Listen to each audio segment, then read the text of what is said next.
जय श्री कृष्ण मित्रों, स्वागत है आपका अपने चैनल सच्चा ज्ञान टीवी में। आज हम लेकर आए हैं ठगों की महारानी की कहानी। अगर आपको हमारी ये कहानी पसंद आए तो कृपया वीडियो को लाइक करके चैनल को सब्सक्राइब करें और बेल आइकन को जरूर दबाएं। तो चलिए दोस्तों, कहानी की तरफ बढ़ते हैं। रात के करीब 10 बजे होंगे। गांव की कच्ची सड़क पर धुंध उतर चुकी थी और आसमान में आधा चांद टंगा हुआ था। दूर से बैलगाड़ी की चरमराहट आती और फिर गायब हो जाती। मनु कोई आवाज भी यहां टिककर रहने से डरती हो। गांव में पिछले 2 हफ्तों से चोरियों की चर्चा थी, लेकिन अजीब बात यह थी कि न ताला टूटता, न दरवाजा खुलता, न कोई गवाह। बस कीमती सामान सुबह होते ही गायब। पुलिस तक गुमसुम हो चुकी थी। गांव के बूढ़े कहते, ये इंसान नहीं, परछाई है। पर किसी ने कभी उसका चेहरा नहीं देखा था। उसका नाम लोगों ने अपने अपने हिसाब से रख लिया था, ठगों की महारानी। उस रात नंदू काका के घर रोशनी जल रही थी। बड़ी शान से सबकी नजरों के सामने उन्होंने सोने की चूड़ियां खरीदी थीं। गांव में किसी ने इतना सोना एक साथ नहीं लिया था, सो सबकी निगाहें उन्हीं पर थीं। नंदू काका बार बार सीने पर हाथ फेरते, जैसे कह रहे हों कि अब कोई मुझे नहीं लूट सकता। दरवाजे के बाहर 2 पहरेदार भी लगाए गए थे, लेकिन परछाई किससे डरती है। पहरेदार आंखों में नींद लिए झपकी मार रहे थे। रात गहरी हुई, चांद बादलों में छिप गया और उसी पल हवा में धीमी सी खुशबू फैलने लगी, अतर की, गुलाब और केसर की मिलीजुली महक जो किसी पहचान की तरह थी। अंदर कमरे में नंदू काका खांसते हुए करवट बदले, तभी खिड़की के पास पर्दे के पीछे कुछ हल्का सा हिला। पर्दे के पीछे से कोई निकली नहीं, लड़कियों की तरह चूड़ियां नहीं खनकी, पर हवा फिर भी बदली। कुछ मिनट बाद नंदू काका की सांस धीमी पड़ती गई, मनो गहरी नींद में डूब गए हों। खिड़की की दरार से हल्की रोशनी कमरे में पड़ी और पर्दे के पीछे से एक साया उभरा। पतला, लंबा, चेहरे पर घूंघट सा दुपट्टा और आंखें, बस आंखें। उसमें ऐसी ठंडक थी जैसे वो इंसानी आंखें ना होकर किसी शिकारी की थीं। वो साया बिना आवाज किए सीधा संदूक के पास पहुंचा। ताला लॉक ही रहा, लेकिन ढक्कन अपने आप खुल गया। चूड़ियां उठी, कपड़े भी नहीं खड़के। वो साया फिर पर्दे के पीछे गायब हो गया। जैसे आया था वैसे ही, बिना आवाज के, बिना निशान के। सुबह होते ही गांव में हड़कंप मच चुका था। दरवाजे पर पहरेदार खड़े थे, लेकिन कुछ सुन या देख नहीं पाए थे। गलती उनकी नहीं थी, उन्हें याद तक नहीं कि वे कब सो गए। नंदू काका की सांसें चल रही थीं, बस गहरी बेहोशी में पड़े थे। संदूक खुला था, लेकिन ताला जस का तस। और सबसे डरावनी बात कि कमरे की दीवार पर उंगलियों से बनाया गया एक छोटा सा निशान था, जैसे फूल की पंखुड़ी, मानो किसी ने हस्ताक्षर छोड़े हों। गांव में फुसफुसाहट दौड़ गई। महारानी फिर आई थी। थोड़ी देर बाद चौपाल पर भीड़ जमा थी। हर कोई अपने अंदाज से कह रहा था कि अब कोई सुरक्षित नहीं है। पर तभी एक बूढ़ी औरत बोली, महारानी कभी बेवजह नहीं आती। जहां जाती है वहां कोई कहानी छुपी होती है। लोग हंस पड़े, लेकिन उसकी आंखें कांपी नहीं।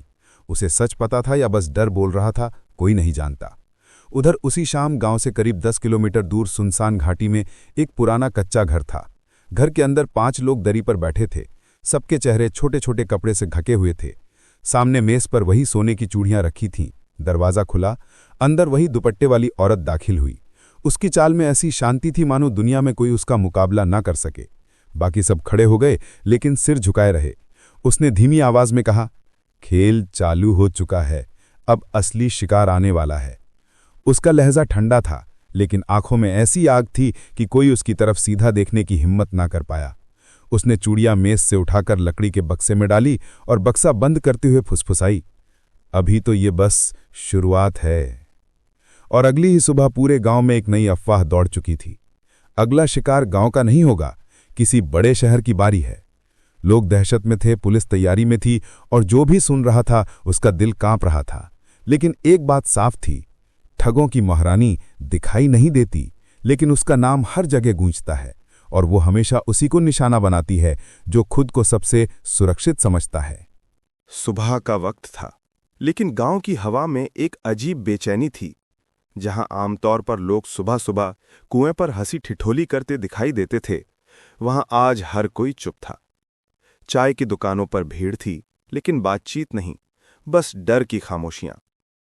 अखबार वाले लड़के ने जैसे ही बोरी खोली, पहला पन्ना उड़कर सबके सामने गिरा। खबरें गांव की चोरी की नहीं, बल्कि शहर की तरह तरह की ठगी की वारदातें छपी थीं। और उनमें हर शहर की एक ही पहचान, एक निशान, एक स्त्री, एक परछाई। अखबार बोल रहा था, जिसे गांव वाले पहले से जानते थे। महारानी सिर्फ गांव की नहीं, शहरों की रानी भी थी। लेकिन असली हलचल तब मची जब गांव से 40 किलोमीटर दूर बने बड़े शहर जामनगर के सबसे अमीर जौहरी जेठालाल महाजन के महल जैसे बंगले में सुरक्षा दोगुनी कर दी गई। खबर थी कि उनके पास सोने के संग्रह का सबसे बड़ा स्टॉक इस हफ्ते आने वाला है। सोना, वो चीज जिसके पीछे महारानी की कहानी शुरू हुई थी और जिसका खेल आज भी जारी था। जेठालाल ने हर चैनल पर बयान दिया, भले ही ठगी की महारानी दुनिया घूमे, लेकिन मेरे किले में घुसना आसान नहीं। यहां कोई नहीं आ सकता और जो आएगा जिंदा वापस नहीं जाएगा। ये बयान गांव तक पहुंचते पहुंचते आग की तरह फैल गया। कई लोग बोले, महारानी को यह खुला चैलेंज पसंद नहीं आएगा, और सही भी था। दूर घाटी वाले घर में दरी पर बैठे गिरोह के लोग अखबार सुनते हुए चुप बैठे थे। कमरे में तनाव घना था। तभी वो दुपट्टा ओढ़ी, आग सी आंखों वाली औरत महारानी धीरे से कुर्सी पर बैठी। उसने अखबार उठाकर मेज पर पटका और बोली, जिस दिन दुनिया मुझे रोक सके उसी दिन मैं मर चुकी समझूंगी। उसकी आवाज में न जोर था न शोर, बस इतना यकीन कि सुनने वाले के रोंगटे खड़े हो जाएं। कमरे के सबसे सीनियर सदस्य इमरान ने सिर झुकाकर पूछा, क्या अगला निशाना वहीं होगा महारानी?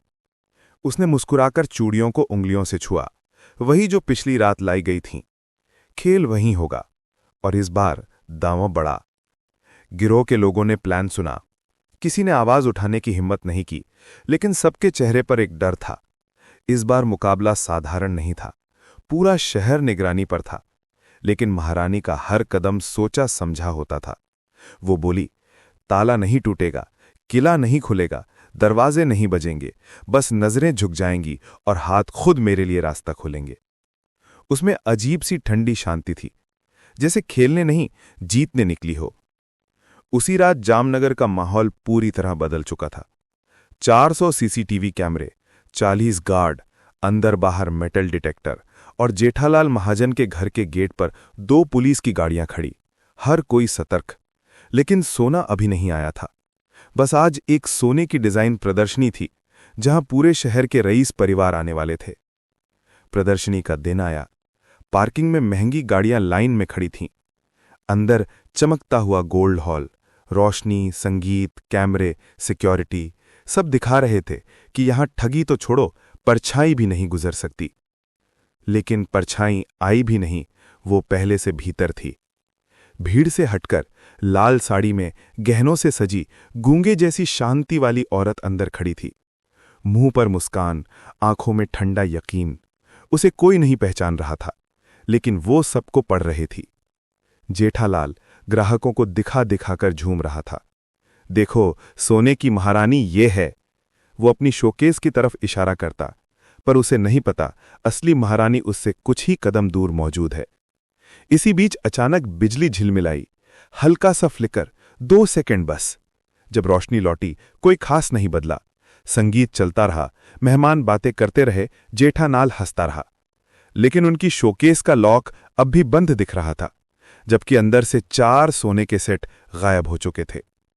लोगों को चोरी का पता तब चला जब आखिरी मेहमान भी जा चुके थे।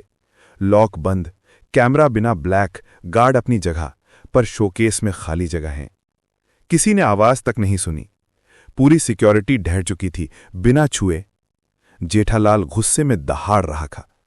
ये अंदर का खेल है, कोई कर्मचारी मिला हुआ है, पुलिस बुलाओ। पुलिस आई, सीसीटीवी जांचे गए, गार्ड से पूछताछ हुई। सब कुछ सामान्य निकला। सबको शक था, सबको डर था, लेकिन कोई पता नहीं लगा। तभी गार्ड के जूते के नीचे कुछ खटका। एक पंखुड़ी, वही जो गांव के घर की दीवार पर मिली थी। एक छोटा सा फूल का निशान, जैसे किसी ने फिर हस्ताक्षर छोड़े हों। और अब शहर तक भी अफवाह फैल गई। ठगों की महारानी शहर पहुंच चुकी है। लेकिन कहानी यहीं खत्म नहीं हुई। अगली सुबह जेठालाल को एक पैकेट मिला। पैकेट के अंदर वही 4 सोने के सेट थे, बिल्कुल सुरक्षित, और साथ में एक छोटी चिट्ठी। अभी शुरुआत है। तुमने मुझे चुनौती दी थी, मैंने सिर्फ जवाब दिया है। असली खेल अब शुरू होगा, महारानी। जेठालाल के हाथ कांप गए, लेकिन डर में भी उसकी आंखों में आग थी, क्योंकि अब वो किसी भी कीमत पर महारानी को पकड़ना चाहता था। और उधर दूर घाटी के घर में महारानी आईने के सामने खड़ी हंस रही थी। हार या जीत मायने नहीं रखता था, खेल मायने रखता था। जामनगर की चोरी ने पूरे शहर और पुलिस की नींद उड़ा दी थी। आज तक चोरी हुई चीज मिलना तो दूर, चोर का निशान तक नहीं मिलता था। लेकिन महारानी ने चोरी लौटाकर और चिट्ठी भेजकर खेल को और खतरनाक बना दिया था। यहां पुलिस को अपमान लगा, मीडिया को मसाला मिला और जेठालाल को एक निजी बदला। अब मामला सिर्फ चोरी नहीं, इज्जत और चुनौती का था। जामनगर पुलिस मुख्यालय में रात 1 बजे मीटिंग चल रही थी। सबके सामने टेबल पर फाइलें, सीसीटीवी फुटेज और गांव की चोरी की रिपोर्टें खुली पड़ी थी। अफसरों के माथे पर पसीना था, लेकिन एक आदमी शांत बैठा था। उसकी दाढ़ी सफेद, बाल बिखरे, आंखें गहरी और चेहरे पर कोई भाव नहीं। वो पुलिस वाला नहीं था, फिर भी मीटिंग की कुर्सी का मालिक वही लग रहा था। उसका नाम था रुद्रनाथ, जिसे पुलिस रिकॉर्ड में दाढ़ी वाला साधु कहा जाता था। कोई उसे संत समझता, कोई धोखेबाज, कोई मनोवैज्ञानिक, कोई अपराधियों का शिकारी। असल नाम किसी को नहीं पता, बस इतना मालूम कि अगर वो किसी के पीछे लग जाए तो दुनिया की सबसे तेज पुलिस भी उसके बराबर नहीं होती। और आज वो महारानी पे अटक चुका था। रुद्रनाथ ने अखबार टेबल पर फेंका, वही चिट्ठी वाली फोटो। उसने धीमी आवाज में कहा, ये खेल अभी खत्म नहीं हुआ। ये सिर्फ घोषणा थी, असली वार अभी बाकी है। एक अफसर चिढ़कर बोला, तो फिर कीजिए वार, हमें ये महारानी चाहिए, जिंदा या मुर्दा। रुद्रनाथ मुस्कुरा न सका। वो व्यक्ति मुस्कुराना जानता ही नहीं लगता था। उसने बस इतना कहा, महारानी को पकड़ना हो तो सुरक्षा बढ़ाई नहीं जाती, डर बढ़ाया जाता है, जब वो खुद सामने आने को मजबूर हो। कमरे में सन्नाटा छा गया। उधर दूसरी तरफ सुनसान घाटी के घर में महारानी दरी पर बैठी थी। गिरोह के सभी सदस्य उसकी ओर देख रहे थे। आज पहली बार उसके चेहरे पर हल्की बेचैनी थी। चोरी लौटाने का प्लान उसका था, लेकिन अखबार में खबरें पढ़कर उसे समझ आया कि शहर अब बदला लेने के लिए खड़ा हो चुका है। पर उसकी असली बेचैनी किसी और वजह से थी। उस रात उसे एक चिट्ठी मिली थी, जिस पर सिर्फ 3 शब्द लिखे थे, मैं लौट आया हूं, और नीचे एक पुराना निशान, तिलक और त्रिशूल। उसका चेहरा बदल गया था। गिरोह समझ नहीं पाया, लेकिन इतना जरूर दिखा कि महारानी पहली बार डर के बजाय गुस्से में थी। इमरान ने साहस जुटाकर पूछा, कौन है वो? जो भी है हम संभाल लेंगे। महारानी की आवाज बर्फ थी। कोई इंसान नहीं, मेरा अतीत है। कुछ पल की चुप्पी के बाद उसने खुद ही खुलासा किया। कभी बहुत साल पहले जब वो इस दुनिया में नई थी, वो एक छोटे गिरोह का हिस्सा थी। गिरोह का लीडर था रुद्रनाथ, वही जो आज पुलिस के साथ बैठा है। उसने उसे चोरी की दुनिया सिखाई थी, और जब वो तेज हो गई तो उसने उसे धोखा देकर मरने के लिए छोड़ दिया। पर वो नहीं मरी, और उसी दिन उसने कसम खाई कि वो रानी बनेगी और दुनिया उसे महारानी कहेगी। आज दोनों एक ही खेल में एक दूसरे के सामने थे, लेकिन नियम बदल चुका था। अब ये पैसा, चोरी या चुनौती का खेल नहीं था, ये था बदला। रात के 2 बजे महारानी छत पर खड़ी दूर शहर की रोशनी देख रही थी। उसकी आंखों के सामने पुरानी यादें चमक रही थीं, लेकिन आज वो यादें उसे कमजोर नहीं बना रहीं, जलती लौ बना रही थी।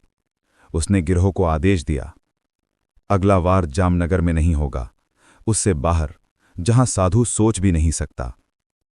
कहकर वो अंदर चली गई, लेकिन इमरान ने उसके जाते ही बाकी सदस्यों से फुसफुसाकर कहा, एक बात याद रखना, यदि रुद्रनाथ और महारानी आमने सामने आए तो उनमें से एक ही जिंदा बचेगा। दूसरी तरफ उसी समय शहर में रुद्रनाथ अकेले सड़क पर चल रहा था। सड़क खाली थी, लेकिन वो किसी से बात कर रहा था, खुद से नहीं, हवा से। तुम जानती हो मैं सुराग नहीं ढूंढ रहा, मैं तुम्हें ढूंढ रहा हूं, और तुम मेरे नियम जानती हो। जब मैं खेल शुरू करता हूं, खेल कोई दूसरा खत्म नहीं कर पाता। महारानी ने रात को चांद देखा, रुद्रनाथ ने रात को चांद देखा। दोनों चुप थे, लेकिन दोनों जानते थे, तूफान आने वाला है। और कहानी यही नहीं रुकती, क्योंकि अगले वार में सिर्फ चोरी नहीं, खून भी बहेगा। रात के 12:30 बज चुके थे। घाटी के घर में बाकी सब सो रहे थे, लेकिन महारानी नहीं। वो आईने के सामने बैठी थी। दुपट्टा हटाकर उसने अपने चेहरे को ध्यान से देखा। एक एक नकाब, एक एक छलावा, एक एक चाल उसके भीतर जैसे कल ही बनाई गई हो। लेकिन आज उसकी आंखों में कुछ नया था, चुनौती। उसने अपने सामने रखे नकली दस्तावेज, विग, चश्मे और अलग अलग पहचान वाले कपड़े सलीके से सजाए और बहुत देर तक उन पर नजर टिकाए रखी। फिर अचानक वो मुस्कुराई, पतली, शांत और खतरनाक मुस्कान। इस बार शिकार सोना नहीं, शिकार खुद कुछ लेने आएगा। अगले दिन शहर से 50 किलोमीटर दूर कर्णपुर मंडी में भारी चहल पहल थी। यहां हफ्ते में एक बार लगने वाला सबसे बड़ा व्यापार मेला था, जहां किसान, व्यापारी और बड़े बड़े सोने चांदी के खरीदार आते थे। लेकिन आज यहां भीड़ एक वजह से ज्यादा थी, जौहरी संघ की भुगतान नीलामी। करोड़ों रुपयों का हिसाब जहां तय होना था। नियम भी सरल, पैसे हाथों हाथ मिलेंगे और कोई बैंक स्टेटमेंट नहीं पूछेगा। इस भीड़ में धोखा ढूंढना मुश्किल नहीं था, लेकिन इसी भीड़ में खुद को छुपाकर प्लान चलाना सबसे आसान था। दोपहर के आसपास मेला जोर में आ चुका था। तभी भीड़ में से क्रीम रंग की साड़ी पहने, माथे पर लाल बिंदी लगाए, हाथ में छोटा पर्स पकड़े एक महिला दाखिल हुई। बिंदी, साड़ी, चूड़ियां और चश्मा उसे गांव की साधारण औरत बनाते थे, लेकिन उसके कदमों में वो नापतौल थी जो सिर्फ अनुभवी शिकारी में होती है। कोई उसे पहचान नहीं सकता था।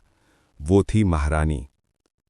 उधर मेले के बाहर 2 पुलिस वाले पहले से तैनात थे, किसी खास वजह से नहीं, बस आदेश था कि कोई भी शक वाली हरकत नोट की जाए। लेकिन वे नहीं जानते थे कि खतरा किसी शक वाले आदमी में नहीं, बल्कि सबसे सादी लगने वाली औरत में था। अंदर नीलामी शुरू हुई। बड़े बड़े व्यापारी बोली लगाते जा रहे थे। अचानक एक व्यापारी के सहायक ने पर्स से 1 करोड़ के नोट निकाले, असली। उसके हाथों में कंपन था, मानो पहली बार इतनी रकम देख रहा हो। तभी उस महिला ने उसकी तरफ देखा, एकदम मामूली सी मुस्कान के साथ। उस व्यापारी ने नोट गिना, जैसे तैसे मेज पर रखे और बोला, पूरा पैसा है, गिन लीजिए। नोट देखते ही हर बोली लगाने वाला व्यापारी चुप हो गया, क्योंकि इतने पैसे एक साथ कोई लाता नहीं था, सब बैंक ट्रांजैक्शन करते थे। लेकिन ये कोई नया खिलाड़ी लग रहा था, और अमीर भी। महारानी ने वहीं अपना पर्स खोला और बाहर से बेहद घबराहट वाली आवाज में पूछा, भाई साहब, मैं तो पहली बार मेले में आई हूं, ये नीलामी में पैसा कैसे जमा करना होता है? उस व्यापारी ने अहंकार भरी मुस्कान के साथ कहा, पहले पैसा दिखाइए, गिन लीजिए, फिर आप भी बोली लगा सकती हैं। सामने रखे पैसे को देखकर भीड़ की आंखें वहीं टिक गई थीं, बिल्कुल उसी पल, जैसे कोई अदृश्य इशारा हो। बिजली चली गई। आधा मिनट अंधेरा रहा, शोर नहीं हुआ, चीख नहीं हुई, कुछ गिरा नहीं। फिर रोशनी वापस आ गई। सब पहले जैसे लगे, लेकिन खिलाड़ी बदल चुके थे। वो आदमी जिसने 1 करोड़ मेज पर रखे थे, अपना माथा पकड़े बैठा था, क्योंकि मेज पर अब नोट ही नहीं थे, और मेज के बगल में एक नया पर्स पड़ा था। बिल्कुल वही रंग, वही आकार, लेकिन अंदर कूड़े कागज से भरा हुआ। वो आदमी घबराकर चिल्लाया, मेरे पैसे, कोई मेरे पैसे ले गया। भीड़ में हड़कंप मचा। सुरक्षा गार्ड, पुलिस, व्यापारी सब भाग दौड़ करने लगे। पर उस अफरा तफरी में सिर्फ 2 लोग शांत थे, वही महिला, महारानी, और एक अनजान आदमी जिसने अभी अभी मंडी में कदम रखा था।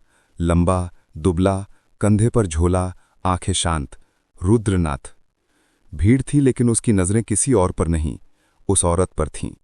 जैसे कोई पशु शिकारी अपने पुराने शिकार की खुशबू सूंघ लेता है। महारानी ने आंखें उठाकर बस 1 सेकंड के लिए उसे देखा, और वो सेकंड दोनों के बीच युद्ध की घोषणा था, बिना शब्दों के, बिना आवाज के। रुद्रनाथ ने लोगों को से हटाकर चिल्लाया, कोई भी निकास पर मत जाए, तभी असली चोर पकड़ा जा सकता। लेकिन वो वाक्य पूरा भी नहीं कर पाया। महारानी भीड़ में गायब हो चुकी थी 1 सेकंड में, और जब गार्ड उसे खोजने दौड़े तो उन्हें सनसनीखेज बात दिखी। महारानी निकास की ओर नहीं भागी थी, वो उसी दिशा में गई थी जहां खतरा सबसे ज्यादा था, पुलिस की तरफ। क्योंकि महारानी जानती थी, सबसे सुरक्षित रास्ता वही होता है जिसे सब सबसे खतरनाक मानते हैं। गिरोह का कोई सदस्य नहीं दिखा, कोई गाड़ी नहीं चली, कोई बाइक नहीं दौड़ी, फिर भी वो मेले से गायब थी। रुद्रनाथ सड़क के बीचों बीच खड़ा रहा। उसकी मुट्ठियां बंद थीं, उसके चेहरे पर पहली बार गुस्सा था, क्योंकि वो जान गया था कि महारानी सिर्फ पैसे नहीं ले गई, वो संदेश भी ले गई। उसकी जेब में कुछ हिला, किसी ने चुपके से पर्ची डाल दी थी। उसने खोली, इस पर सिर्फ 2 पंक्तियां थी। तुम मुझे ढूंढ नहीं रहे, मैं तुम्हें बुला रही हूं। खेल तब खत्म होगा जब तुम हार मानोगे या मरोगे, महारानी। रुद्रनाथ ने पर्ची जलाई, आंखों में अग्नि थी। महारानी दूर कहीं रात के अंधेरे में गिरोह के साथ बक्सा खोल रही थी, अंदर वही 1 करोड़ रुपए। पर उसकी आंखों में कोई खुशी नहीं थी। ये जीत नहीं थी, ये निमंत्रण था खेल को और भयानक बनाने के लिए। रामकुंड में रात गहरा चुकी थी, लेकिन शांत नहीं थी। जहां तहां कुत्तों के भौंकने की आवाज, दूर कुएं पर रस्सी खींचने की खटर पटर और मौसम में अजीब सी बेचैनी तैर रही थी।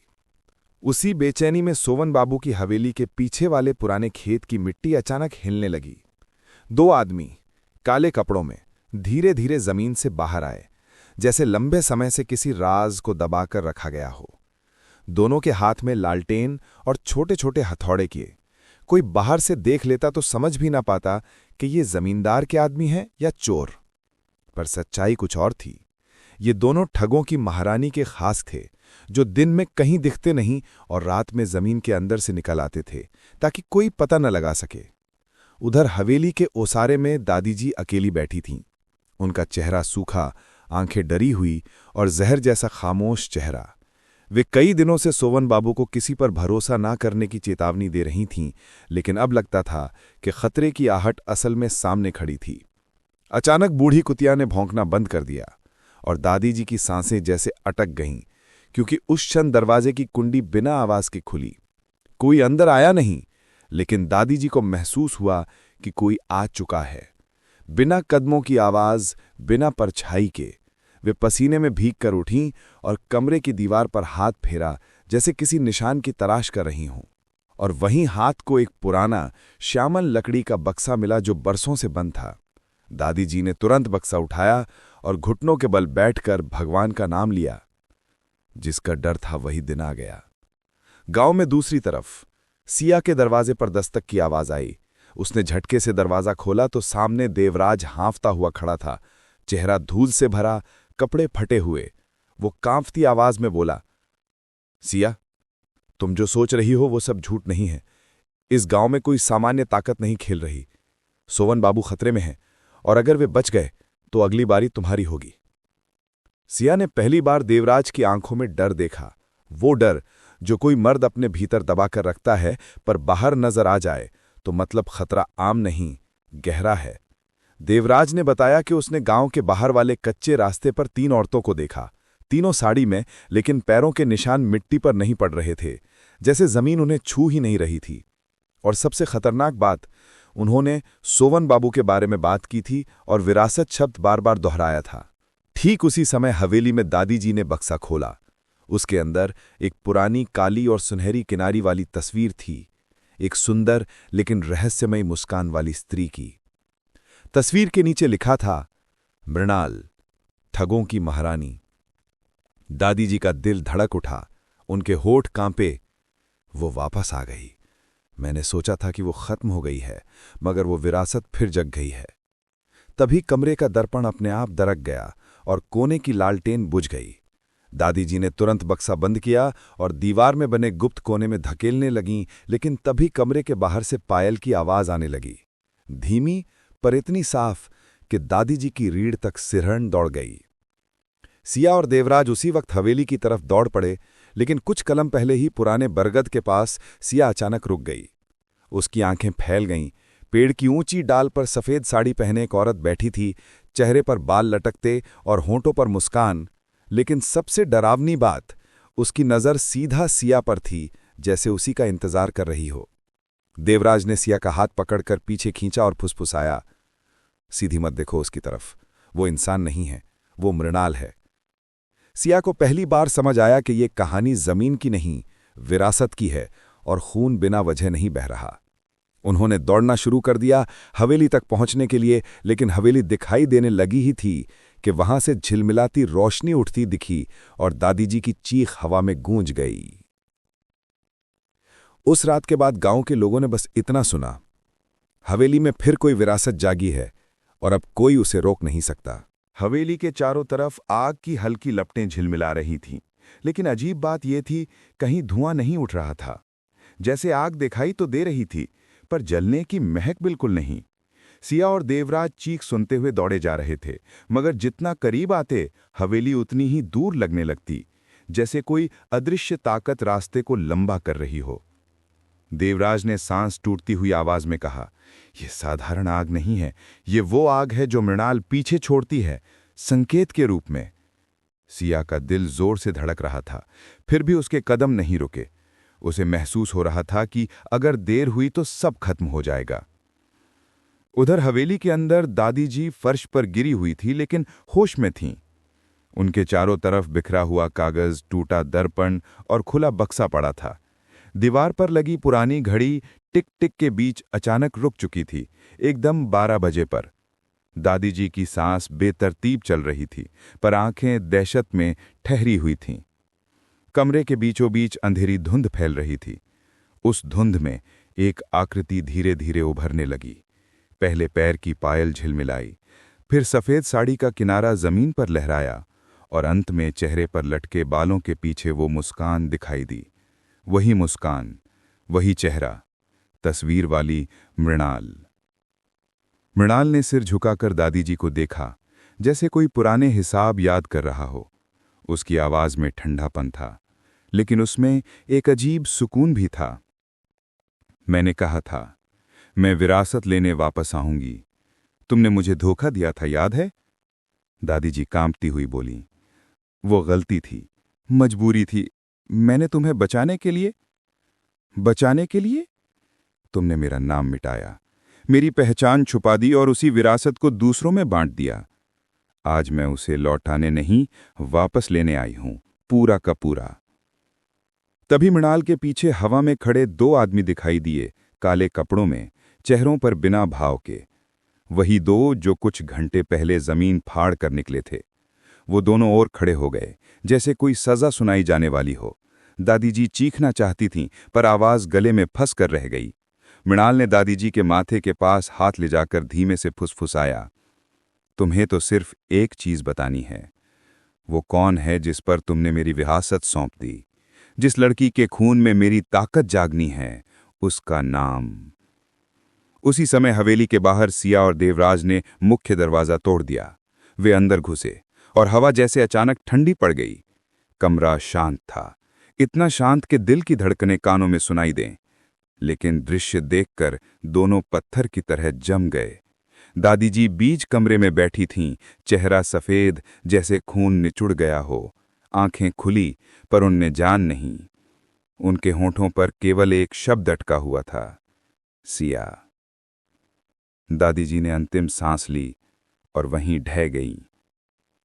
सिया के पैर नीचे की दुनिया जैसे खिसक गई। वो घुटनों के बल गिर पड़ी और दादी जी के शरीर को संभालने लगी। लेकिन तभी कमरे की टूटी दीवार के पीछे से वही आवाज आई, धीमी, मुलायम, लेकिन रीढ़ में सिहरन उतार देने वाली। तो तेरा नाम सिया है? सिया ने जैसे ही गर्दन घुमाई, दरवाजे के बाहर खिड़की के पास वही औरत खड़ी थी। सफेद साड़ी, पैरों में पायल, चेहरे पर वो खतरनाक शांत मुस्कान। लेकिन इस बार सबसे डरावनी बात यह थी कि उसकी आंखें बिल्कुल सिया जैसी थीं, मानो दोनों एक आईने के 2 हिस्से हों, एक जिंदा, एक बदला लेने लौटी हुई। देवराज ने तुरंत सिया को पीछे किया और आगे बढ़ते हुए चिल्लाया, जो भी हो, तू किसी को छू नहीं सकती, हम तुझसे नहीं डरते। मृणाल की मुस्कान गहरी हो गई। डर नहीं, जरूरत पड़ेगी, क्योंकि असली बदला अभी शुरू भी नहीं हुआ है। ये विरासत सिया की है और इसे पाने के लिए सिया का खून आखिरी दरवाजा खोलेगा। इतना कहकर वो हवा में विलीन हो गई, जैसे कभी थी ही नहीं। दूर से मंदिर की घंटी अचानक खुद ब खुद बज उठी, और उसी के साथ हवेली की दीवार पर उभर आया एक नया वाक्य, खून से लिखा हुआ, सिया, ठगों की अगली महारानी। सिया के दिल में चीख उठी, ये कैसा सच है? क्या वो इस अंधेरी विरासत की चुनी हुई उत्तराधिकारी है या फिर अगला निशाना? उस रात रामकुंड की हवेली ने सिर्फ एक चीख नहीं निगली, उसने इतिहास दोबारा जगा दिया। हवेली में दादी जी की मौत के बाद रात तो बीत गई, लेकिन सुबह होने का कोई मतलब नहीं था। रामकुंड का वातावरण ऐसा लग रहा था जैसे किसी ने उसकी आत्मा खींच ली हो। आकाश बिल्कुल साफ था, पर फिर भी हवा में अजीब दबाव था, जैसे कोई अनकहा तूफान छिपा हो। हवेली के आंगन में लोग इकट्ठा थे, लेकिन कोई जोर से बातें नहीं कर रहा था। सभी के चेहरे पर डर था, और डर केवल मौत का नहीं, उस ताकत का जो इसे लेकर आई थी। हर कोई सिया को देख रहा था, पर ना जरूरत के हिसाब से, ना हमदर्दी से, बल्कि ऐसे जैसे वो खुद सवाल बन गई हो। सिया दादी जी के सिरहाने बैठी थी। आंखें सूज गईं, लेकिन आंसू अब निकल नहीं रहे थे। भीतर एक ही बात घूम रही थी, आखिर मृणाल ने उसका नाम क्यों लिया? आखिर वो विरासत क्या है? और सबसे बड़ा डर, कहीं ये सच तो नहीं कि ये साया सचमुच उसके अस्तित्व से जुड़ा हुआ है? देवराज उसके ठीक बगल में बैठा था, लेकिन आज उसकी मजबूती भी टूटी हुई लग रही थी। उसने धीमी आवाज में कहा, सिया, ये सब जो हो रहा है, इसका कोई जवाब होगा। हम इसे खत्म कर देंगे, चाहे कुछ भी हो जाए। लेकिन उसके शब्दों में विश्वास से अधिक डर छिपा था, और सिया ने पहली बार देखा कि देवराज भी अंदर से कांप रहा था। दादी जी की चिता को शमशान ले जाया गया। जैसे ही चिता को आग दी गई, पूरा आकाश अचानक गूंज उठा, मानो कहीं बहुत दूर गर्जन हुआ हो, जबकि ऊपर बादल एक भी नहीं था। दाह संस्कार के दौरान आग असामान्य रूप से ऊंची भड़कती रही, जैसे कोई अदृश्य ताकत चिता को छू रही हो। हर लपट जैसे हवा में एक शब्द लिख रही थी, विरासत, विरासत, विरासत। सिया ने खुद को संभालते हुए आंखें बंद कर लीं, लेकिन एक पल के लिए उसे ऐसा लगा जैसे आग से वही मुस्कुराता चेहरा उसकी ओर देख रहा हो। उसने सिर झटका और दीवार पकड़कर खड़ी रही, लेकिन दिल में एक सत्य बैठ गया, भागने से नहीं बचेगी। गांव लौटते समय और भी अजीब घटनाएं शुरू हो गई। लोग रास्ता छोड़ते ही जा रहे थे, कोई सिया की तरफ आंख मिलाकर नहीं देख रहा था। दो औरतें फुसफुसाईं, ये वही होगी, ठगों की अगली, और तुरंत एक दूसरे का हाथ कसकर पकड़ लिया। सिया के दिल में गुस्सा भी आया और दर्द भी। उसने क्या किया था? क्यों उसे चुना गया? हवेली में वापस पहुंचने पर उसने तय किया कि अब वो किसी डर या दहशत के आगे नहीं झुकेगी। उसने कमरे में जाकर खिड़कियां, दरवाजे सब बंद कर दिए और खुद से वादा किया, चाहे जो हो जाए, वो इस विरासत को मानेगी नहीं। उसने जोर से कहा, मृणाल, सुन रही हो तो सुन लो, मैं किसी विरासत को नहीं अपनाऊंगी, मैं तुम्हारी रानी नहीं बनूंगी। कुछ पल तक कमरा बिल्कुल शांत रहा, लेकिन फिर अचानक आरती की थाली शेल्फ से गिरकर जमीन पर टूट गई। दिए की लौ बिना हवा के बुझ गई और दीवार पर चौक जैसा निशान उभरा। विरासत से मना करने से विरासत रुकती नहीं। सिया का गला सूख गया। तभी अचानक बाहर शोर शुरू हो गया। पूरे गांव में हड़बड़ी थी। सोवन बाबू के खेतों में चौकीदार को बेसुध पाया गया। देवराज सिया को रोक भी ना पाया और दोनों भागते हुए खेत पहुंचे। चौकीदार का शरीर जिंदा था, लेकिन दिमाग जैसे कहीं और खो गया था। वो बार बार एक ही वाक्य बोल रहा था, कुंड खुल गया, पुराना कुंड खुल गया, अगली महारानी आए बिना बंद नहीं होगा, खून चाहिए, खून चाहिए। गांव वाले डर से कांप रहे थे। पुराने लोग एक दूसरे को पहचानते हुए बोले, कुंड खुल गया तो इसका मतलब वही काली रात वापस आ रही है। सिया ने दबी हुई आवाज में पूछा, ये कुंड क्या है? लेकिन कोई जवाब नहीं मिला। हर कोई केवल उसके चेहरे को देख रहा था, जैसे ये कुंड उसकी वजह से खुला हो। देवराज ने सिया को जबरदस्ती हवेली ले गया। जैसे ही वे अंदर घुसे, दोनों के कदम जम गए। दादी जी का कमरा खुला था और बक्सा गायब था। पर्दे हवा में नहीं, अपने आप हिल रहे थे। कोने में दर्पण पर खून से लिखा था, आधी रात को कुंड पर आओ, विरासत पूरी करो, नहीं तो गांव बचेगा नहीं। सिया अब टूटने लगी। उसका गला रुंध गया, पर उसने खुद को संभाला और पहली बार चीखी, मुझे विरासत नहीं चाहिए, मुझे कुछ नहीं चाहिए, सबको छोड़ दो।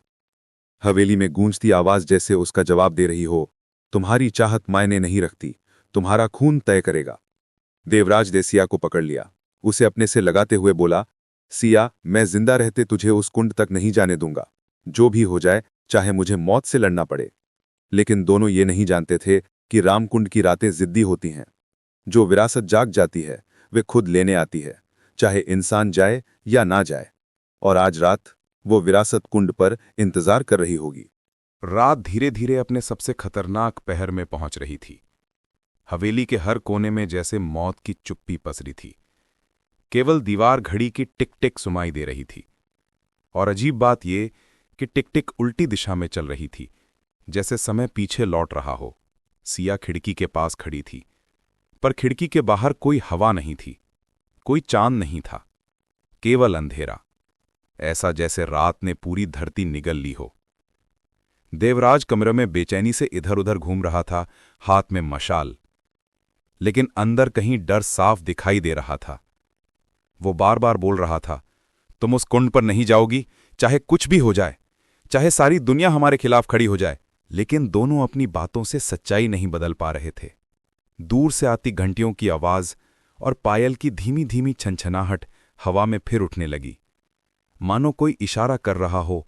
सिया जितना इसे नजरअंदाज करने की कोशिश करती, उतना ही लगता कि कोई अदृश्य धागा उसे खींचकर कुंड की तरफ ले जा रहा है। अचानक खिड़की के बाहर से आवाज आई, ऐसी आवाज जो इंसानों से भी ज्यादा डरावनी इसीलिए लगी क्योंकि वो इंसानों की थी। गांव की कई महिलाएं सफेद चादरें ओढ़कर मशाले जलाए आधी रात को बाहर खड़ी थीं और एक साथ बोल रही थीं, कुंड खोला गया है, विरासत पूरी होनी चाहिए, अगली महारानी आए। देवराज ने तुरंत दरवाजा बंद किया और खिड़की के सामने खड़ा हो गया। लेकिन तभी हवेली के मुख्य दरवाजे पर शोर शुरू हुआ, झटके, धक्के और संवेद मंत्रों जैसी आवाजें। सिया डर गई, पर देवराज ने उसे बाहों में कसकर कहा, मैं यहां हूं, मैं हूं ना, कोई तुझे ले नहीं जाएगा। मगर अगले ही क्षण दरवाजे के बाहर से एक आवाज आई जिसने दोनों के खून जमा दिए, दरवाजा खोल दो, नहीं तो हम हवेली को जला देंगे। सिया हमारी है, विरासत उसकी है, उसे रात के कुंड पर जाना ही होगा। ये आवाज गांव के आदमी की थी, सोवन बाबू। देवराज का चेहरा पत्थर की तरह जम गया। सोवन बाबू?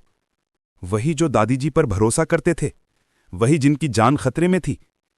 लेकिन अब उनकी आवाज में कोई दहशत नहीं थी, बल्कि आज्ञा थी, मानो वे किसी के गुलाम नहीं बल्कि किसी ताकत के पुजारी बन चुके हों। उन्होंने दोबारा पुकारा, दरवाजा खोलो देवराज, विरासत का रास्ता रोकोगे तो मौत का रास्ता खुद खुल जाएगा, अपने लिए भी और उसके लिए भी। सिया की सांस रुक सी गई। वो हिम्मत करके बोली, सोवन बाबू, आप दादी जी की मौत की कसम, मैं नहीं जाऊंगी उस कुंड पर, वो जगह मौत है। बाहर एक पल सन्नाटा रहा, फिर वही भारी आवाज आई, मौत नहीं, तेरा ताज वहां है, और ये ताज किसी इनकार से नहीं रुकता। अचानक हवेली की खिड़कियां अपने आप खुलने लगीं, एक एक करके। पर्दे उछलने लगे, दरवाजे हिलने लगे, लकड़ी की अलमारी गिर पड़ी और दीवार का पुराना नक्शा नीचे आकर खुल गया। नक्शे में लाल रंग से केवल एक जगह चिन्हित थी, पुराना कुंड, रक्त विरासत। देवराज ने सिया को पकड़कर नीचे तहखाने की ओर खींचा। नीचे अंधेरा था, लेकिन वो मशाल जलाता गया। कुछ ही कदम नीचे उतरने के बाद वे दोनों रुक गए, क्योंकि तहखाने में पहले से कोई मौजूद था। अकेली, सिर झुके बैठी किरण, जो वर्षों पहले गायब हो गई थी और जिसे सब मरी हुई मान चुके थे। उसकी आंखें खोई हुई थीं, आवाज टूटी हुई, भागो मत, विरासत पीछा नहीं छोड़ती। मैंने 20 साल भागकर देख लिया, हर रात बुलावा आता था, हर रात वही साड़ी, वही पायल, और एक दिन मैंने मना किया, तभी मुझे यहां कैद कर दिया गया, जिंदा, लेकिन बिना दुनिया के। अब तुम्हारी बारी। सिया पीछे हट गई, दिल जैसे सांस लेना भूल गया। देवराज गुस्से से चिल्लाया, कौन लाया तुम्हें यहां, किसने किया ऐसा? किरण की सूखी हंसी गूंजी, वही जिसने सबके भाग्य लिखे। मृणाल। अचानक ऊपर से जमीन कांपने लगी। बाहर की आवाजें तेज होती गईं, जैसे पूरा गांव हवेली के दरवाजे तोड़ने वाला हो। किरण ने कांपते हाथों से सिया का चेहरा पकड़ लिया। जाना ही पड़ेगा, चाहे इनकार करो या स्वीकार करो, तुझे कुंड बुला रहा है, और जो बुलावा कुंड से आता है वो कभी खाली नहीं लौटता। देवराज ने सिया को खींचकर बाहर निकाला, उसे कंधे पर रखा और पीछे गुप्त रास्ते से हवेली के पिछवाड़े ले गया। वे भागते रहे, मिट्टी पर पैरों की चोटें, सांसें टूटती हुईं, लेकिन सिया महसूस कर रही थी, कुंड की दिशा उसे खींच रही है, जैसे उसके कदमों पर उसका बस नहीं। और तब उन्हें पहली बार दूर से दिखाई दिया कुंड। कुंड के चारों तरफ दर्जनों लोग सफेद कपड़ों में खड़े थे। कोई बेहोश था, कोई मंत्र पढ़ रहा था, कोई रो रहा था। पर यह डर का नहीं, भक्ति का नजारा था। जैसे वे सभी मृत्यु नहीं, किसी देवी का इंतजार कर रहे हों। और केंद्र में खड़ी थी मृणाल। वही चेहरे पर वही शांति, वही मुस्कान, लेकिन इस बार उसकी आंखें सीधे सिया पर थीं। जैसे पूरी भीड़ नहीं, सिर्फ वही दिख रही हो। देवराज ने सिया का हाथ कसकर पकड़ा, पर सिया ने पहली बार खुद उसका हाथ धीरे से छुड़ाया। उसकी आंखों में डर नहीं, अजीब सी खामोशी थी। जैसे वो हार नहीं मान रही, पर समझ चुकी है कि भागकर कुछ नहीं बदलेगा। उसने धीरे से कहा, अगर मैं ना गई तो ये सब कभी नहीं रुकेगा। दादी जी की मौत बस शुरुआत थी, ये अगला कोई भी हो सकता है। देवराज ने रोके हुए डर और दर्द में कहा, अगर तुम गई तो तुम वापस नहीं आओगी। सिया मुस्कुराई नहीं, पर उसकी आंखें कह गई, शायद मैं कभी वापस नहीं आऊंगी, लेकिन अगर मैं ना गई तो कोई भी वापस नहीं बचेगा। वो कुंड की ओर बढ़ी। भीड़ दो हिस्सों में अपने आप विभाजित हो गई, जैसे महारानी के लिए रास्ता बन रहा हो। और तभी मृणाल ने अपने बाल पीछे किए, आंखें नीची झुकाईं और पहली बार बोली, स्वागत है विरासत की अगली रानी। सिया का पांव कुंड की आखिरी सीढ़ी पर पड़ा और उसी क्षण हवा रुक गई, शोर थम गया, हर मशाल स्थिर हो गई, मानो आग भी झुककर रुक गई हो। उस रात रामकुंड ने राजा नहीं, रानी चुनी। दम साध कर बैठे सब सन्नाटा महसूस कर रहे थे, मानो गांव की हवा भी अपने कान खोलकर आज की रात की हर आवाज सुनना चाहती हो। ठाकुर हवेली के अंदर फर्शों की चरमराहट, पुराने पंखे की धीमी घरघराहट और बाहर दूर कहीं कुत्ते के भौंकने की आवाज हर धड़कन में बेचैनी भर रही थी। शिवानी, जो कभी मासूम किसान की बेटी थी, आज ठगों की महारानी बन चुकी थी। लेकिन इस बार उसके सामने कोई लालच, पैसा या सोना नहीं था। उसके सामने था उसके लोगों का विश्वास और उनका भविष्य। रात के अंधेरे को चीरते हुए हवेली के दरवाजे अचानक जोर से खुले। अंदर मुखौटे पहने 4 आदमियों ने कदम रखा और बीच में चलता हुआ इंसान जसकरण सिंह। उसकी आंखों में वही अहंकार, वैसे ही चाल में घमंड जैसे वो कभी अपने अत्याचार वाले दिनों में दिखाता था। उसकी आवाज में जहर मिला था। शिवानी, खेल खत्म, आज तू नहीं बचेगी। हवेली में मौजूद चांदनी की रोशनी शिवानी के चेहरे पर पड़ी और पहली बार किसी ने उसके चेहरे पर डर के बजाय आग देखी। यूं तो शिवानी के पास हथियार नहीं था, पर उसकी चाल उसकी सबसे बड़ी ताकत थी और उसकी बातों की धार तलवार से भी तेज। शिवानी एक कदम बढ़कर बोली, खेल खत्म या खेल शुरू? तूने मुझे मरने की धमकी दी है, पर तू भूल गया है कि तुम मुझ पर नहीं, इस गांव की बेटी पर हाथ उठा रहा है। जसकरण सिर झुकाकर हल्का हंसा, जैसे किसी बच्चे की बात पर हंसी आती हो। अरे ये गांव, ये ढोंग की रानी, पैसा, सत्ता, चालबाजी, तुम लोग क्या जानो? मैं तो राज करता हूं। शब्द खत्म होते ही शिवानी ने तालियां बजाईं। अगले ही पल हवेली की दीवारों पर लगी पुरानी पेंटिंग्स घूमने लगीं। असल में कैमरे लगे थे। छत पर एक छोटी स्टील की रस्सी खिंचते ही पूरा माहौल बदल गया। हर कमरे के दरवाजे बंद हो गए। चारों नकाबपोश जसकरण के आदमी नहीं थे, वो शिवानी के लोग थे। सूरज, वीरू, राम सिंह और मोहन। जसकरण की आंखों की लालिमा गुस्से में बदल गई। दगा किया तुमने? ये सब नौटंकी थी? शिवानी ने ठंडी सांस लेते हुए कहा, नौटंकी नहीं, इंसाफ। तूने हमारे घर जलाए, हमारी बेटियों का सम्मान छीना, हमारे बुजुर्गों को गुलाम बनाया। तूने सोचा कि मैं बदले की आग में जलकर अंधी हो जाऊंगी, पर मैंने रास्ता चुना दिमाग का, और आज तू वहीं खड़ा है जहां हमें रखा था, जाल में। उसी वक्त बाहर से पुलिस की सायरन की आवाज आई। जसकरण के चेहरे का रंग उड़ गया। वो पीछे हटते हुए जमीन से पिस्तौल उठाने लगा, लेकिन रात के खेल का आखिरी मोहरा अभी बचा था। एक छुपे हुए स्पीकर से आवाज आई, रुको जसकरण। आवाज सुनकर हवेली में मौजूद सभी का गला सूख गया। ये इंस्पेक्टर रघुवीर की आवाज थी, वही इंसान जिसे गांव में मोहब्बत, नफरत और धोखे के उलझे रिश्तों में लोग खलनायक मानने लगे थे। कुछ सेकंड बाद रघुवीर दरवाजे पर दिखा। चेहरे पर कोई भावना नहीं, बस चुप खड़ा हुआ था। शिवानी ने धीमे स्वर में कहा, तुम आ ही गए। देर तो कर दी, लेकिन धोखा नहीं दिया। इसके लिए गांव का हक तुम पर बना रहता है। जसकरण हंसकर चिल्ला उठा, तो तुम दोनों मिले हुए थे, इस गांव को धोखा दे रहे हो? रघुवीर ने पहली बार आज शांत चेहरे से बात की। नहीं जसकरण, मैं बस समय का इंतजार कर रहा था। पुलिस मैं हूं, पर कानून असली गवाही मांगता है। बिना सबूत के तू फिर बरी हो जाता, लेकिन आज तू बस हार नहीं रहा है, तू सच में पकड़ा जा रहा है। शिवानी ने जसकरण की तरफ मुड़कर कहा, आज मेरे हाथों मौत नहीं मिलेगी, क्योंकि हम ठगों की तरह बदला लेते हैं दिमाग से। तू बचेगा, पर हर दिन इस बात से जलेगा कि तू हार गया, मुझसे और उस गांव से जिसे तूने गुलाम समझा। जसकरण ने आखिरी कोशिश की, पिस्तौल उठाई और गोली चलाई, लेकिन इससे पहले कि कोई समझ पाता, सूरज ने झपटकर शिवानी को धक्का दिया। गोली उसकी बांह छीलती हुई निकल गई। अगले ही पल वीरू ने जसकरण को पकड़ लिया, हथकड़ियां लग गई। हवेली की हवा अचानक बदली। आज डर नहीं, सुकून था। जसकरण को पुलिस की जीप में बैठाते समय गांव वाले बाहर इकट्ठा हो चुके थे। किसी ने भी नारे नहीं लगाए, ताली नहीं बजाई, बस शांति से खड़े रहे, क्योंकि ये जीत तमाशे की नहीं, न्याय की थी।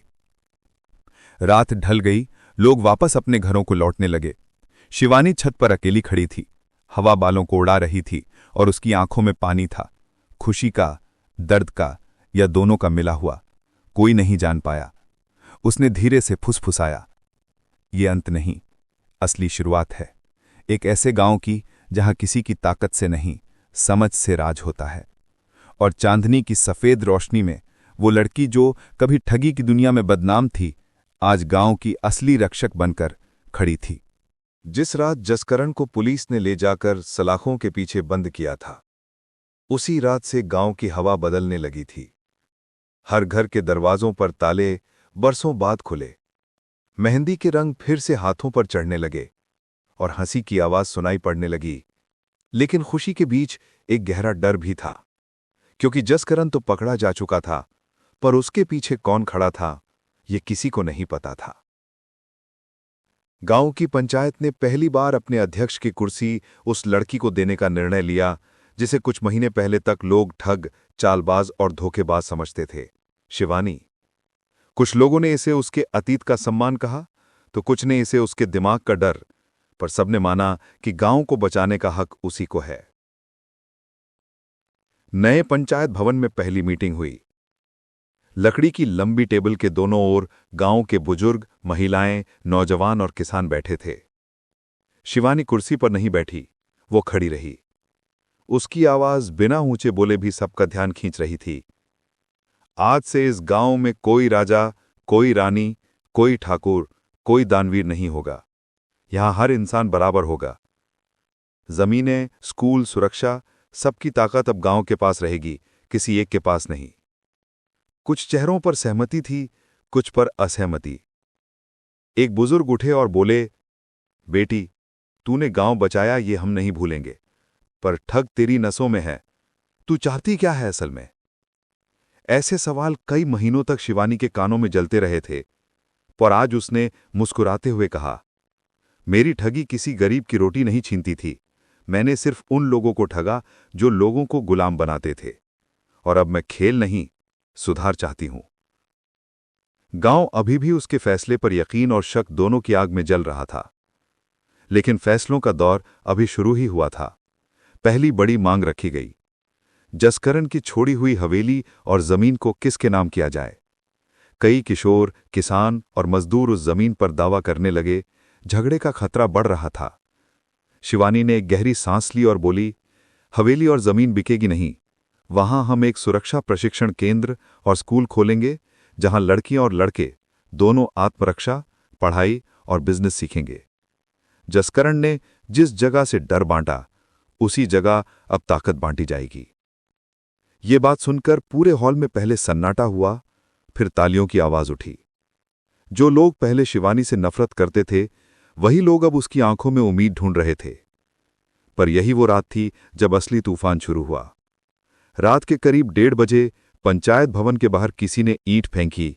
सीमेंट की दीवार पर लाल रंग से लिखा था, खेल अभी खत्म नहीं हुआ महारानी। शब्द जितने छोटे थे, डर उतना बड़ा। दारोगा रघुवीर तुरंत मौके पर पहुंचा। जांच हुई, पर कुछ हाथ नहीं आया। शिवानी ने कुछ नहीं कहा, पर उसकी आंखें सब बता रही थीं। जसकरण जेल में बैठकर इतना बड़ा वार नहीं कर सकता था, यानी कोई और था, कोई ऐसा जो परछाइयों में खेल रहा था और गांव पर फिर से कब्जा चाहता था। अगली सुबह शिवानी काम पर लगी ही थी कि खबर आई, गांव के पुराने कुएं में जहर मिला दिया गया है। सौभाग्य से समय पर पानी रोक लिया गया, पर यह घटना एक चेतावनी थी, ऐलान नहीं, युद्ध की शुरुआत थी। सूरज, वीरू, राम सिंह और मोहन ने शिवानी को सुरक्षा बढ़ाने को कहा, पर उसने साफ मना कर दिया। मैं डर कर छिप गई तो गांव कैसे खड़ा रहेगा। लेकिन उस शाम अचानक एक दर्दनाक मोड़ आया। बचपन की दोस्त हीना का अपहरण हो गया। हीना वही थी जिसने शिवानी की जिंदगी की हर जीत और हार देखी थी। उसे ले जाया गया और पीछे सिर्फ एक चिट्ठी मिली, तू गांव बचाएगी, पहले खुद को बचा ले। उस चिट्ठी ने शिवानी के दिल में गहरी चोट मारी, ताकत की नहीं, डर की नहीं, जिम्मेदारी की।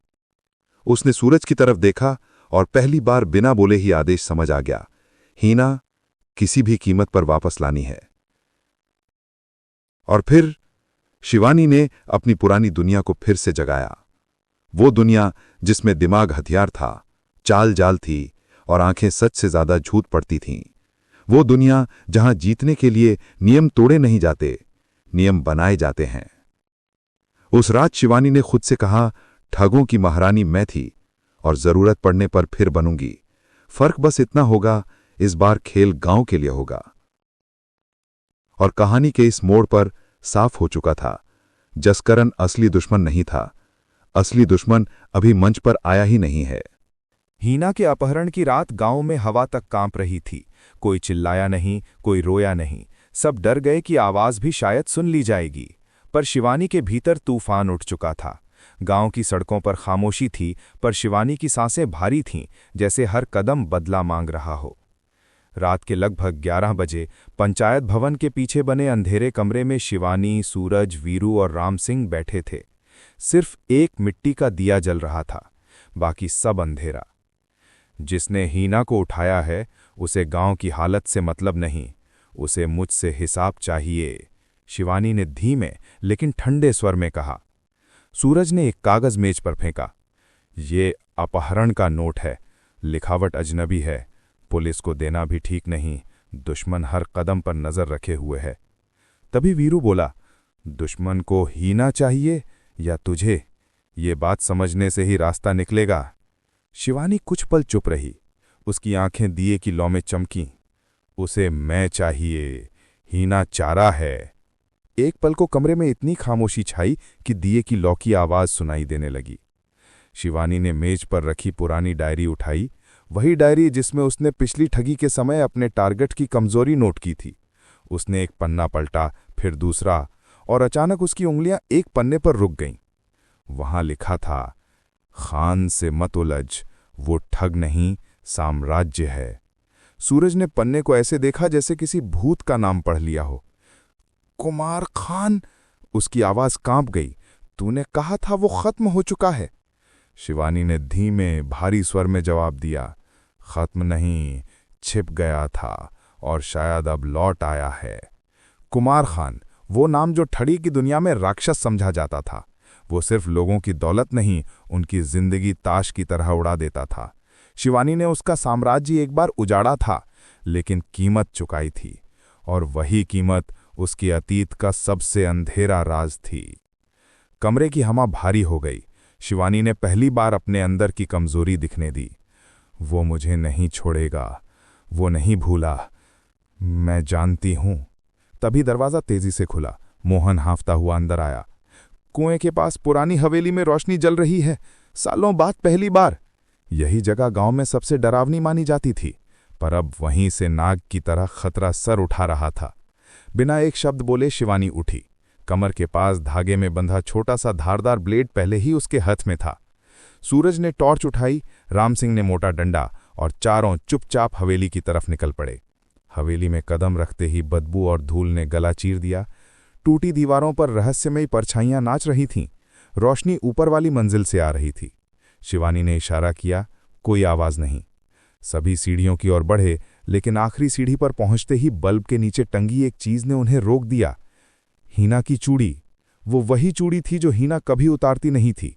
इसके ठीक सामने दीवार पर लाल कोयले से लिखा था, सही दिशा में चलना चाहोगी तो अपने अतीत को छूकर गुजरना होगा।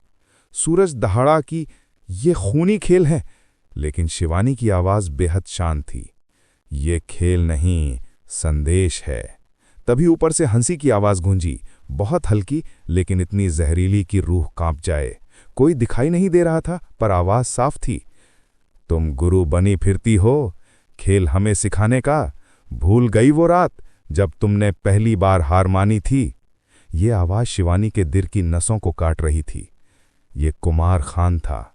सूरज तलवार की तरह आगे बढ़ा लेकिन शिवानी ने उसका हाथ पकड़ लिया। नहीं, अभी वो सामने नहीं आएगा, उसे हमसे खेलना है। वरामदे में रखे पुराने लकड़ी के संदूक से एक काला लिफाफा गिरा। शिवानी ने उसे उठाया। अंदर एक फोटो थी, हीना की, बंधी हुई पर जिंदा, और फोटो के पीछे सिर्फ 2 शब्द, 24 घंटे। यानी अगर 24 घंटे के भीतर वो खुद उसके सामने हाजिर नहीं हुई तो हीना लौट कर कभी नहीं आएगी। हवेली से निकलते हुए सूरज फट पड़ा। तो खामोश क्यों है? अपनी दोस्त के लिए लड़, आदेश दे, हम मार देंगे उस खान को। शिवानी रुक गई। उसकी आंखों में तूफान था लेकिन आंखों के पीछे कुछ और भी, आग नहीं, दर्द। तुम दुश्मन को नहीं समझते। खान को खत्म करना आसान है लेकिन अगर उसने गांव को निशाना बनाया तो, अगर उसने हर किसी को कीमत बना दिया तो। वो पल पहली बार था जब शिवानी नेता नहीं, इंसान लग रही थी। टूटा हुआ इंसान जो डरता नहीं, अपने टूटने को छिपाता है। शिवानी की आवाज धीमी लेकिन मजबूत थी। खान की दुनिया दिमाग से चलती है, हिंसा से नहीं। हमें इस खेल में जीतना है, नहीं तो हीना, गांव और हम सब खत्म। सब चुप हो गए और ठीक तभी पीछे से एक मासूम नन्ही आवाज आई, दीदी। सबने मुड़कर देखा। चांदनी रात में सड़क पर एक छोटी लड़की खड़ी थी, बाल उलझे हुए, कपड़े फटे, पैर छिले हुए। वो भागते हुए शिवानी से लिपट गई। दीदी, मुझे उन्होंने हवेली में रखा था। उन्होंने कहा हीना दीदी तुम्हारे लिए फंसी हुई है। उस बच्ची की आंखों में वो दर्द था जो किसी बच्ची की उम्र में नहीं होना चाहिए। शिवानी ने उसे गले लगा लिया, हल्के से माथे पर चुंबन दिया और बोली, अब तू मेरे पास सुरक्षित है। पर बच्ची की अगली बात में सबके पैरों के नीचे से जमीन खींच ली। उन्होंने कहा, तुम्हें खाने वाले राक्षस वापस आ गए हैं। पहले तुम्हारी दुनिया खाएंगे, फिर तुम्हें। ये चेतावनी नहीं, उल्टी गिनती थी। हीना की तस्वीर और 24 घंटे की धमकी ने गांव में दहशत फैला दी थी, लेकिन सबसे ज्यादा दहशत शिवानी के दिल में थी। सीधे डर की नहीं, बल्कि एक ऐसे अतीत की जो सालों से दफन पड़ा था और अब कब्र तोड़कर बाहर आ रहा था। सुबह की पहली रोशनी गांव में पहुंची ही थी, पर लग रहा था जैसे पूरा इलाका अंधेरे में डूबा हो। शिवानी पंचायत भवन नहीं गई। वो अकेली मंदिर के पीछे वाली पुरानी झील के किनारे पहुंची, वहीं जगह जहां वो दर्द और सच को सबसे ज्यादा छिपा सकती थी। चारों तरफ पत्ते हवा में हिल रहे थे, लेकिन संतुलन सिर्फ बाहर टूट रहा था, भीतर तो तूफान पहले से ही था। शिवानी झील के पास बैठी रही। वो वही झील थी जहां कई साल पहले उसने अंतिम बार अपने असली अतीत को देखा था। गांव में आने से पहले उसकी दुनिया शुरू हुई थी शहर में, उस दुनिया से जहां ठगी अपराध नहीं, पेशा था। और वहां शिवानी सिर्फ एक खिलाड़ी नहीं, एक मास्टर दिमाग थी। लेकिन उस दुनिया की नींव हंसी, चतुराई और जीत पर नहीं, खून, धोखा और लालच पर थी। और उस दुनिया का राजा था कुमार खान। शिवानी ने उसे गुरु माना था, लेकिन गुरु ने शिष्य को इस्तेमाल किया था, एक जहर की तरह। वो दौर ऐसा था जहां हर ठगी एक जीत लगती थी, पर असल में आत्मा को खोना था। फिर एक रात आई जब खान ने एक ऐसा काम करवाना चाहा जो शिवानी के अस्तित्व के खिलाफ था। एक बेगुनाह परिवार की जिंदगी छीननी थी, क्योंकि उन्होंने खान की बात नहीं मानी। और उस रात शिवानी पहली बार डरी। ठगी एक खेल थी, मजा था, पर किसी की जिंदगी के बदले नहीं। उस रात उसने खान को छोड़ दिया, उसके खिलाफ गवाही जुटाई और उसकी पूरी काली दुनिया में दरार डाल दी। खान मारा नहीं, पर बर्बाद हुआ। और जाते जाते उसने आखिरी शब्द कहे थे, तुम एक दिन मेरी तरह बनोगी। अगर नहीं बनी तो मैं तुम्हें बनाऊंगा। आज 12 साल बाद खान वापस आ चुका था और खेल फिर से शुरू हो चुका था। शिवानी झील के पास बैठी थी, पर उसके दिमाग में सेकंड की घड़ी की तरह टिक टिक कर रहे थे। 24 घंटे में उसे उसके सामने होना था। सूरज चुपचाप उसके पीछे आकर खड़ा हो गया। उसने कुछ कहा नहीं, लेकिन उसकी चुप्पी सवाल थी, फिक्र थी और इल्जाम भी। शिवानी धीरे से बोली, ये लड़ाई सिर्फ हीना या गांव की नहीं, ये मेरी है। मेरे अतीत के पाप अब गांव तक पहुंच गए हैं। सूरज ने पहली बार उसे झंझोड़ते हुए कहा, गलती तुम्हारी नहीं है। जिसने छोड़कर वापस बदला लेने आए वो दोषी है। अगर अतीत तुम्हारे पीछे भाग रहा है तो हम सब तुम्हारे साथ हैं। लेकिन शिवानी की आंखों में उस पल जो था वो बहादुरी नहीं, एक गहरा खौफ था जो सिर्फ वो समझ सकती थी, क्योंकि खान सिर्फ दुश्मन नहीं, एक ऐसा राक्षस था जो इंसानों के दिमाग पे कब्जा कर लेता था। दोपहर के वक्त गांव में एक नई समस्या खड़ी हो गई। लोगों को गुमनाम फोन आने लगे कि शिवानी ही असली अपहरण करता है, उसकी असली ठग दुनिया दोबारा शुरू हो गई है। भीड़ इकट्ठी होने लगी, कुछ लोग पुलिस, पंचायत और शिवानी हर किसी पे शक करने लगे। भीड़ के बीच से एक औरत चीखी, हमें हीना चाहिए, ये खेल नहीं। और भीड़ में फैलता डर आग जैसा था। शिवानी ने कोई सफाई नहीं दी, ना किसी पर चिल्लाई, ना गुस्सा किया, बस भीड़ को ठंडे स्वर में देखा और बोली, अगर मुझे गांव छोड़ देना है मैं अभी चली जाऊंगी, लेकिन हीना वापस लाने तक किसी को मुझे रोकने की जरूरत नहीं। भीड़ चुप हो गई, डर से नहीं, उसके अंदर की आग देखकर। शाम होने लगी, आसमान नारंगी से काला होने लगा और गांव की गलियों में तनाव की गंध फैलने लगी। तभी सूरज ने हाथ में एक छोटा सा ट्रैकर दिखाया।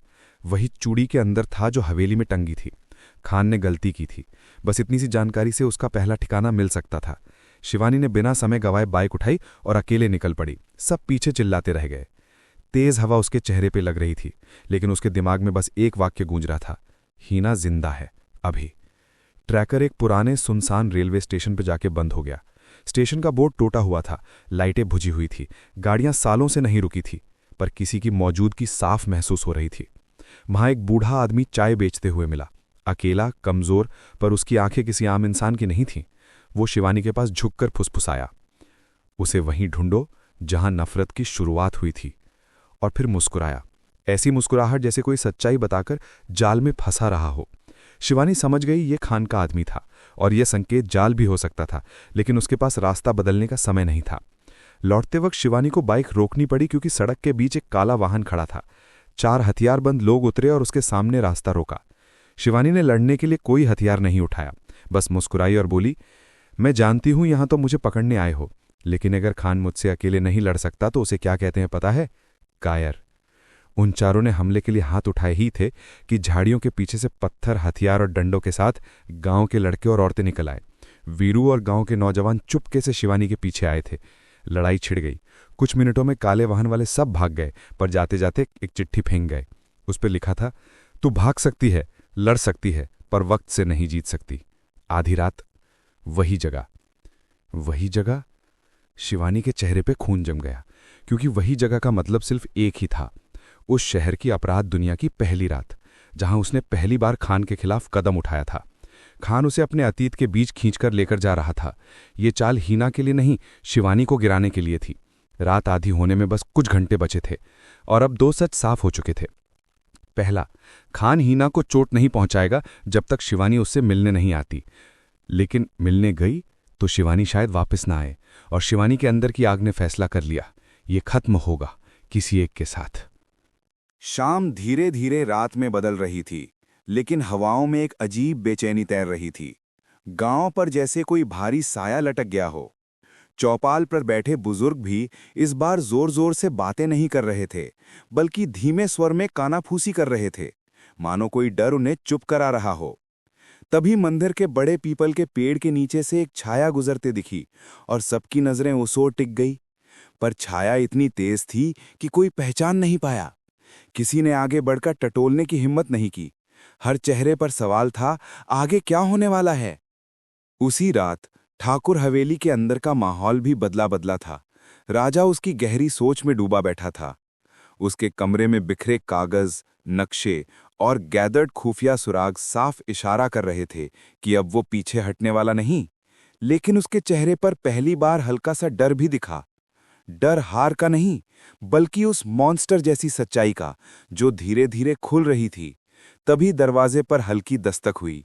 राजा ने तुरंत कमर से खंजर निकाल लिया। कौन? आवाज तेज थी। बाहर से धीमी आवाज आई, मैं हूं, विजयराज।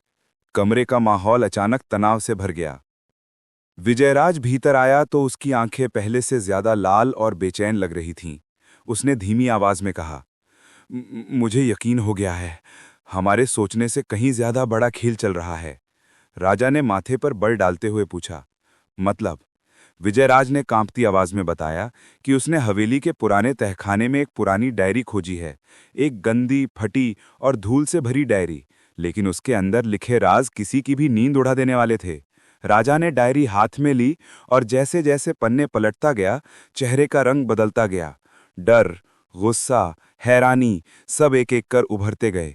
अब साफ हो गया था कि दुश्मन गांव के अंदर ही है और वो इंसान नहीं, एक खेल है। उस रात पहली बार राजा और विजयराज में तकरार भी हुई। दोष किसका है? गलती कहाँ हुई? किस पर भरोसा करना भूल साबित हुआ? इन सवालों ने दोनों के बीच तीखी बहस छेड़ दी। लेकिन कुछ देर बाद जैसे दोनों को यह एहसास हो गया कि लड़ाई आपस में नहीं, किसी और से है। उनकी आंखों में एक ही आग फिर से जल उठी। जो भी इस कहर के पीछे है, उसकी सच्चाई को उजागर करेंगे, चाहे जान चली जाए। दोनों ने हाथ मिलाते हुए कसम खाई कि अब खेल उल्टा होगा। इधर गांव में शाम को गायब हुई वो रहस्यमय छाया रात में फिर दिखाई दी। इस बार सूनी गलियों में कदमों की आहट भी सुनी गई। लोग दरवाजे और खिड़कियां बंद कर अंदर दुबक गए। लेकिन शोभा, जो अपने दरवाजे के पास खड़ी थी, उसे यकीन था कि कोई उसे देख रहा है। दिल जोर जोर से धड़कने लगा। खिड़की के पर्दे को धीरे से हटाकर बाहर झांका और उसकी चीख निकल निकल कर रह गई। कोई था, कोई इंसान नहीं दिख रहा था, लेकिन उसकी परछाई दीवार पर साफ थी। शोभा घबराकर पीछे हटी और गिर पड़ी। तभी दरवाजा जोर से हिला और अचानक सब शांत हो गया।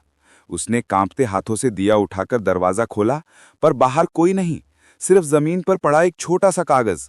वो कांपते हाथों से उसे उठाती है और उस पर एक ही वाक्य लिखा था, खेल अब शुरू हुआ है। अगली सुबह चौपाल पर भारी तनाव था। गांव में हर ओर यही खबर फैल चुकी थी कि कोई अनजान ताकत खेल खेल रही है और सब शक करने लगे थे। हर कोई हर किसी को शक की नजर से देख रहा था। भरोसा जैसे मर गया था। और सबसे ज्यादा दहशत तब फैली जब चौपाल पर एक और कागज मिला जिसमें किसी का नाम था, लेकिन वो नाम राजा और विजयराज ने सबसे छुपा लिया। लोग चिल्लाने लगे, किसका नाम लिखा है, सच बताओ। लेकिन राजा ने दृढ़ आवाज में कहा, यह नाम सिर्फ सुरक्षित वक्त पर ही बताया जाएगा। भीड़ का गुस्सा बढ़ गया, लेकिन राजा और विजयराज दोनों भीड़ के सामने अटूट खड़े रहे, जैसे तूफान को चुनौती दे रहे हों। रात फिर उतरी और अपनी ठंडी सांसों के साथ नए खतरे लेकर आई। राजा और विजयराज हवेली के तहखाने में लौटे। डायरी के अगली पन्ने खुलते ही ऐसा रहस्य सामने आया जिसे पढ़ते ही दोनों कुछ मिनट बिना बोले खड़े रह गए। अब वे समझ चुके थे कि आगे की लड़ाई सिर्फ चालाकी की नहीं, खून की भी होगी। राजा ने मशाल उठाई और कहा, अब शिकार नहीं, शिकारी हम होंगे। और इसी के साथ अंधेरे में कदमों की आवाज गूंजी। कोई वहां आ चुका था। तहखाने की नम दीवारों पर मशाल की लौ कांपती हुई नाच रही थी, जैसे उसकी रोशनी भी डर से थरथरा रही हो। राजा और विजयराज एक एक कदम सावधानी से आगे बढ़ रहे थे। दोनों को महसूस हो रहा था कि कोई उनके आसपास ही है, पर दिख नहीं रहा। अचानक पीछे से धीमे कदमों की आवाज आई। दोनों तेजी से मुड़े, खंजर चमकाए, पर वहां हवा के सिवा कुछ नहीं। तहखाने की खामोशी में दोनों की सांसें तक गूंज रही थीं। तभी ऊपर से एक भारी आवाज आई। हवेली का मुख्य दरवाजा धीरे धीरे खुद ब खुद बंद हो गया था, जैसे किसी ने उन्हें अंदर ही कैद कर लिया हो। राजा ने खुद को संभाला और गहरी आवाज में कहा, डर इन्हें मजबूत बनाता है, हमें नहीं। और वह डायरी का अगला हिस्सा पढ़ने लगा। उसमें लिखा था, खेल को रोकने वाला हमेशा खत्म कर दिया जाता है, चाहे वह अपना ही क्यों ना हो। यह वाक्य पढ़ते ही दोनों की आंखों में एक ही शक उभरा। क्या दुश्मन वही था जिसे वे अपना समझते आए हैं? लेकिन नाम अभी भी डायरी में नहीं लिखा था, जैसे किसी ने जानबूझकर आखिरी क्षण तक राज छुपाया हो। इसी दौरान हवेली के बाहर गांव में हालात और बिगड़ रहे थे। चौपाल पर लोग इकट्ठा होकर राजा और विजयराज के खिलाफ आग उगलने लगे थे। कुछ कह रहे थे वे सच छुपा रहे हैं, कुछ कह रहे थे दोनों खुद इसमें शामिल हैं। डर इंसान को अंधा कर देता है, और वही हो रहा था। सबसे ज्यादा खौफ तब फैला जब चंद्रपाल, जो गांव का सबसे शांत और समझदार आदमी माना जाता था, गुस्से में चिल्ला उठा, अगर राजा और विजयराज ने सच्चाई नहीं बताई तो हम खुद हवेली तोड़कर उन्हें बाहर निकालेंगे। भीड़ गरज उठी। अब गांव और हवेली के बीच युद्ध सी स्थिति बन गई थी। उधर हवेली के भीतर विजयराज एक पुराने पत्थर के खंभे को ध्यान से देख रहा था।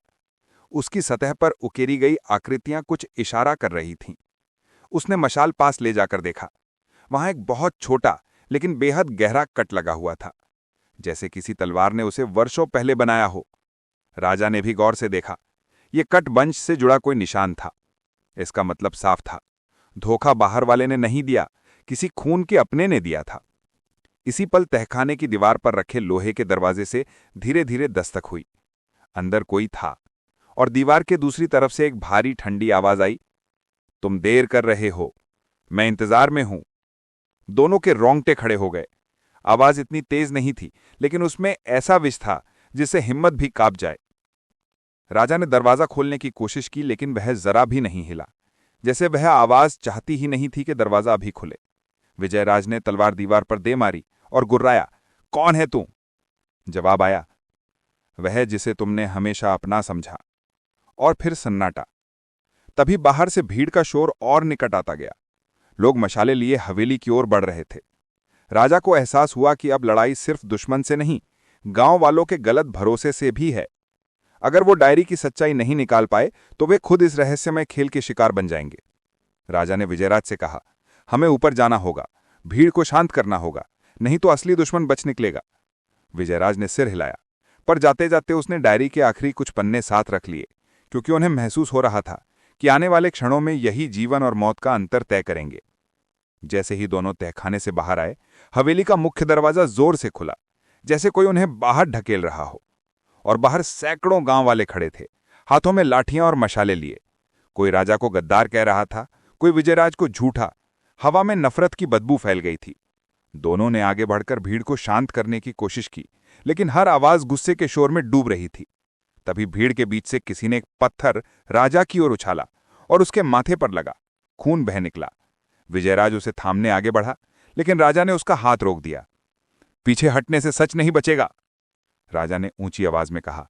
जो नाम डायरी में लिखा है वो आज रात चौपाल पर सबके सामने पढ़ा जाएगा।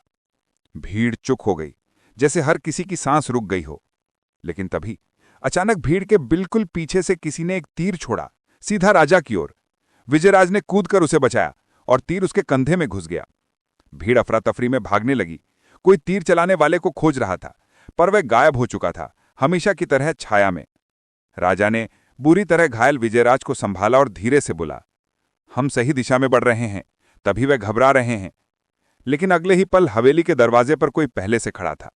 एक आकृति, चेहरा ढका हुआ, और उस व्यक्ति ने बहुत धीमे स्वर में कहा, तुम्हें सच्चाई चाहिए तो तैयार रहो, क्योंकि अगले घंटे में इस कहानी में पहला खून गिरेगा और वह तुम्हारे बहुत करीब का होगा। राजा और विजयराज उसकी ओर बढ़े, लेकिन वह पलक झपकते ही गायब हो गया। और साथ ही हवेली के बरामदे पर एक और कागज गिरा। उस पर सिर्फ 3 शब्द लिखे थे, एक मरना तय। आधी रात के वो पल थे जब पूरा गांव खामोशी से कांप रहा था। हर घर के दरवाजे बंद, हर खिड़की की सांसें रुकी हुई। चौपाल पर जलती बड़ी मशालें बुझने की कगार पर थीं, पर सभी लोग फिर भी वहीं बैठे इंतजार कर रहे थे। सबकी नजरें राजा और विजयराज पर टिकी थीं। विजयराज के कंधे में तीर गड़ा था, पर उसने दर्द को खुद से भी छुपा रखा था। राजा मध्यम कदमों से आगे बढ़ा, उसकी पेशानी से बहता खून कपड़े में बांधा हुआ था। सब सोच रहे थे, आज सच सामने आएगा और असली गद्दार का नाम किसी को मार देगा या किसी को बचा लेगा। राजा ने हाथ में ब्लैक डायरी उठाई। अचानक उसकी उंगलियां कांपी, जैसे पन्नों में बंद सच्चाई भी उसे खाए जा रही हो। भीड़ में एक ठंडी सरसराहट दौड़ी जब उसने पहला वाक्य पढ़ा, दुश्मन वो नहीं जो सामने खड़ा है, दुश्मन वो होता है जो अपने रूप में दिखाई दे। हवा थम गई। बुजुर्गों के चेहरे पर भी डर आने लगा। लोग बेचैनी से एक दूसरे को देखने लगे। क्या ये किसी अपने की बात है, किसी खून के रिश्ते की, या गिरोह के अंदर बिट्रेयल की? राजा ने डायरी का अगला पन्ना पलटा और अचानक हवा में एक तीखी सी सींटी गूंजी। घोड़े की दौड़ की आवाज पास आने लगी। सभी लोग उसी दिशा में मुड़े। धूल उड़ती दिखाई दी और घोड़े पर सवार कोई तेजी से चौपाल पर कूदा। चेहरा नकाब से ढका हुआ, काले कपड़ों में लिपटा। लोगों ने लाठियां उठाईं, लेकिन सवार ने किसी पर हमला नहीं किया। वो सीधे राजा के सामने कागज का छोटा टुकड़ा फेंक कर उल्टे घोड़े पर मुड़ा और पलक झपकते ही वापस अंधेरे में गायब हो गया। सिर्फ धूल रह गई। कागज पर एक ही पंक्ति लिखी थी, नाम मत पढ़ो, नहीं तो पहला खून अभी गिरेगा। भीड़ असमंजस में पड़ गई। कई लोगों ने चिल्लाकर कहा, डराना बंद करो, सच बोलो। लेकिन राजा वाकई दुविधा में पड़ चुका था। अगर उसने नाम पढ़ा तो कोई मारा जाएगा, और वो नहीं जानता था कि उस पहली मौत का शिकार कौन होगा। उस रात हर आदमी की जान दांव पर थी। विजयराज ने कान के पास झुककर धीमे स्वर में कहा, अगर हम डर गए तो खेल हमेशा के लिए उनके हाथ में चला जाएगा। राजा ने गहरी सांस ली, भीड़ पर नजर घुमाई और डायरी का पृष्ठ पढ़ना जारी रखा। और फिर पूरा गांव स्तब्ध रह गया। अगला वाक्य था, सच्चाई की शुरुआत वो दिन थी जब नदिया वापस लौटी। भीड़ फुसफुसाहट से गूंज उठी। नदिया?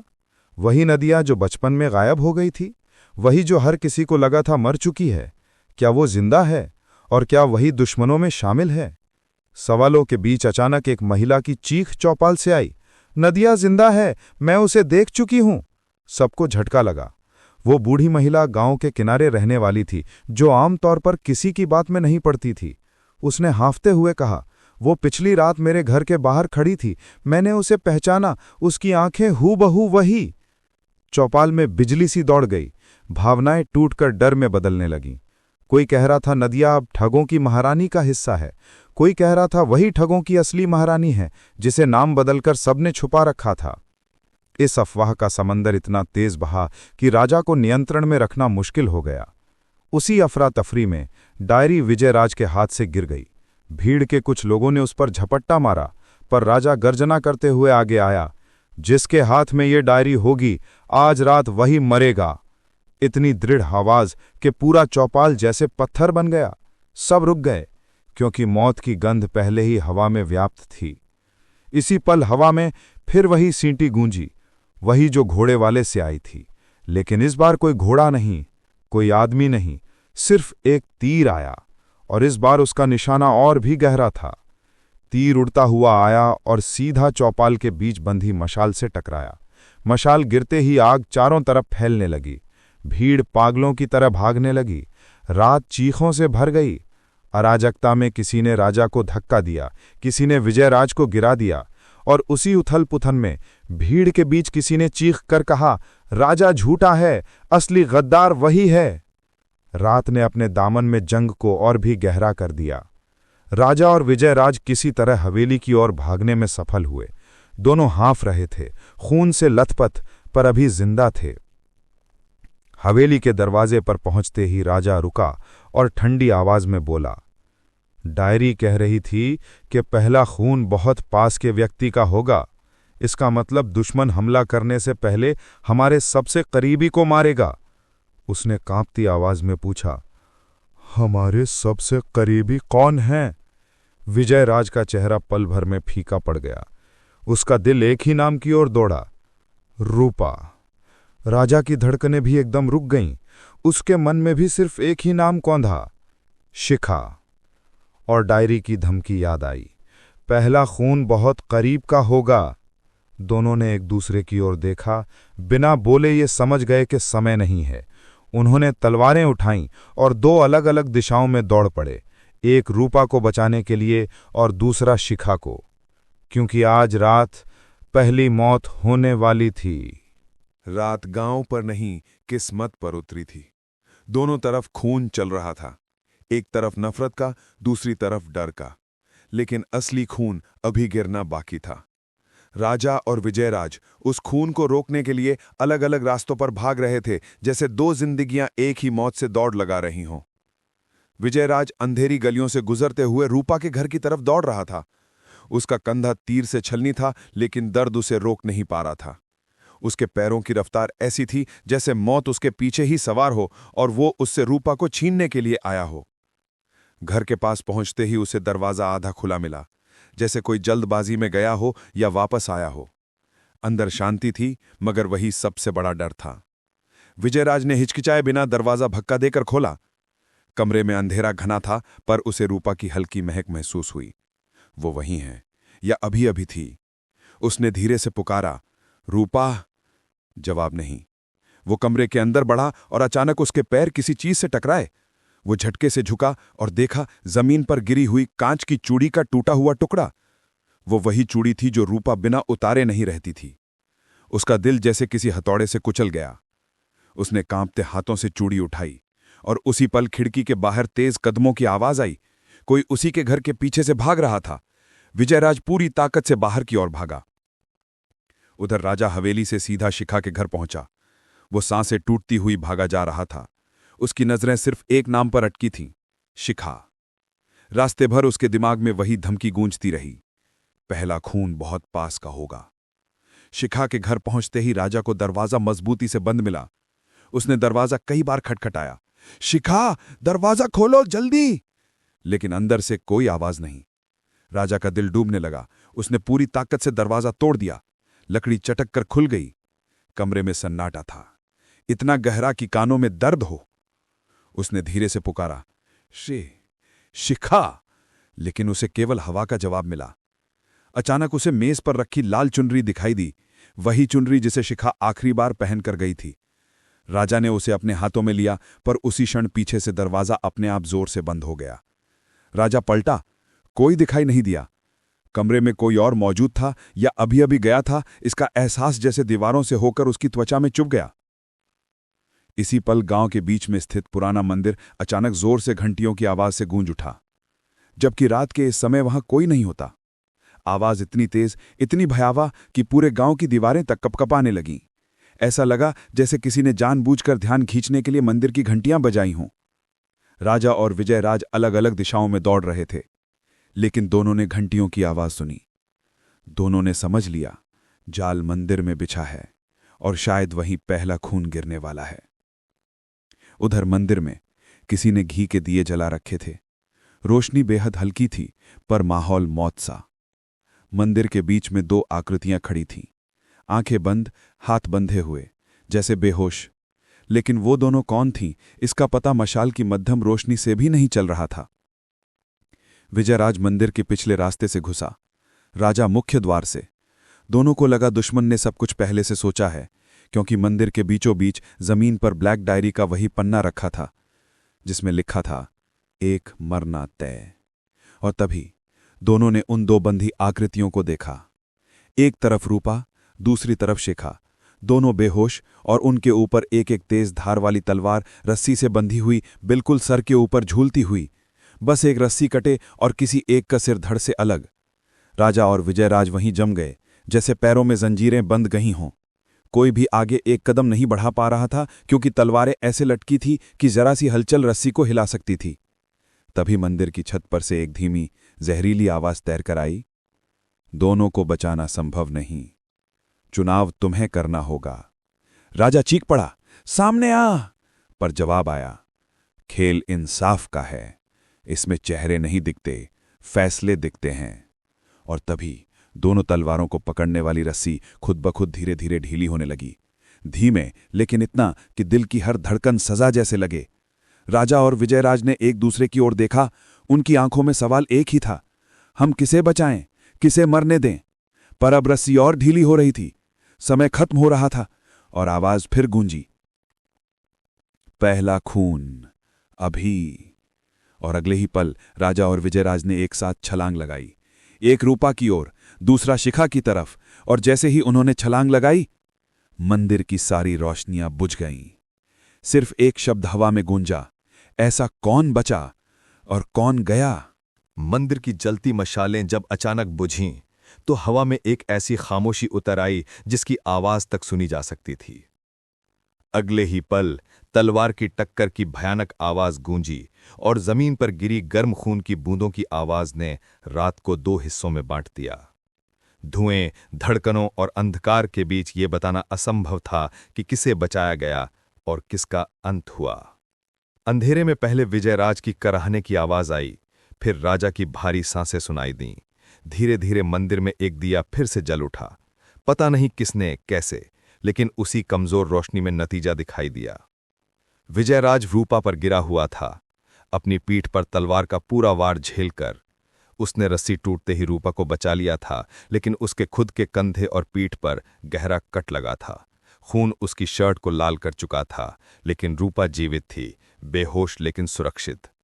दूसरी तरफ राजा जमीन पर घुटनों के बल बैठा था, और उसके हाथों में शिखा थी, लेकिन उसकी गर्दन के एकदम पास तलवार का वार हुआ था। बस 1 इंच बची थी, राजा ने आखिरी पल में रस्सी को खींचकर दिशा बदल दी थी, जिससे तलवार शिखा को नहीं लगी, लेकिन तलवार उसकी खुद की बाजू से भारी कट के साथ निकल गई थी। खून उसके हाथ से बह रहा था, पर शिखा सुरक्षित थी।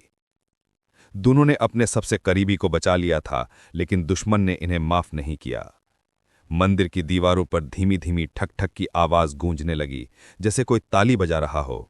उसी छत पर वही काली आकृति दिखी, चेहरा अब भी ढका, पर उसकी मौजूदगी रूह तक ठंडी कर देने वाली। उसकी आवाज आई, तुम दोनों ने आज मौत को मात दे दी, लेकिन खेल अभी खत्म नहीं हुआ।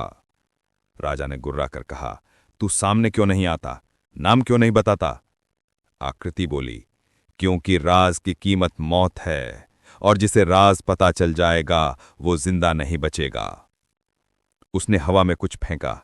काला कपड़ा लहराता हुआ राजा के पास गिरा। राजा ने उसे उठाया और उसके नीचे से एक पुरानी खून से दागी छोटी चूड़ियों की जोड़ी मिली।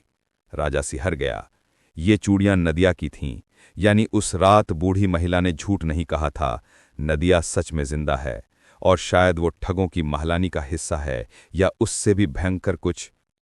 आकृति फिर बोली, तुम दोनों नदिया को ढूंढ रहे हो, लेकिन सच्चाई ये है कि नदिया तुम्हें ढूंढ रही है।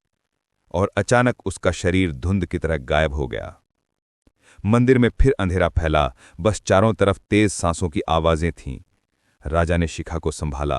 विजयराज ने दर्द से कराहते हुए रूपा को उठाया और चारों मंदिर से बाहर निकल आए। लेकिन बाहर आते ही जो दृश्य उन्होंने देखा वो उनकी कल्पना से भी भयावह था। पूरा गांव मंदिर के बाहर मशालें और हथियार लिए खड़ा था, लेकिन इस बार भीड़ गुस्से में नहीं, डरी हुई थी। कोई चिल्ला रहा था कि हवेली अभिशप्त है, कोई कह रहा था कि राजा और विजयराज जो भी कर रहे हैं उससे सभी की जान खतरे में पड़ रही है। अंधविश्वास और दहशत मिलकर आग बन चुके थे। किसी ने जोर से चिल्लाया, अगर नदिया जिंदा है और उसके पीछे राजा और विजयराज हैं तो खतरा पूरे गांव पर है, इन्हें गांव से निकालो। भीड़ उग्र होने लगी। लोग आगे बढ़े, लेकिन तभी रूपा जाग गई। वो दर्द से कराहते हुए उठी और चिल्लाई, राजा और विजयराज ने मेरी जान बचाई है, दुश्मन ये दोनों नहीं हैं। उसकी आवाज टूट रही थी, लेकिन सच्चाई उसमें गूंज रही थी।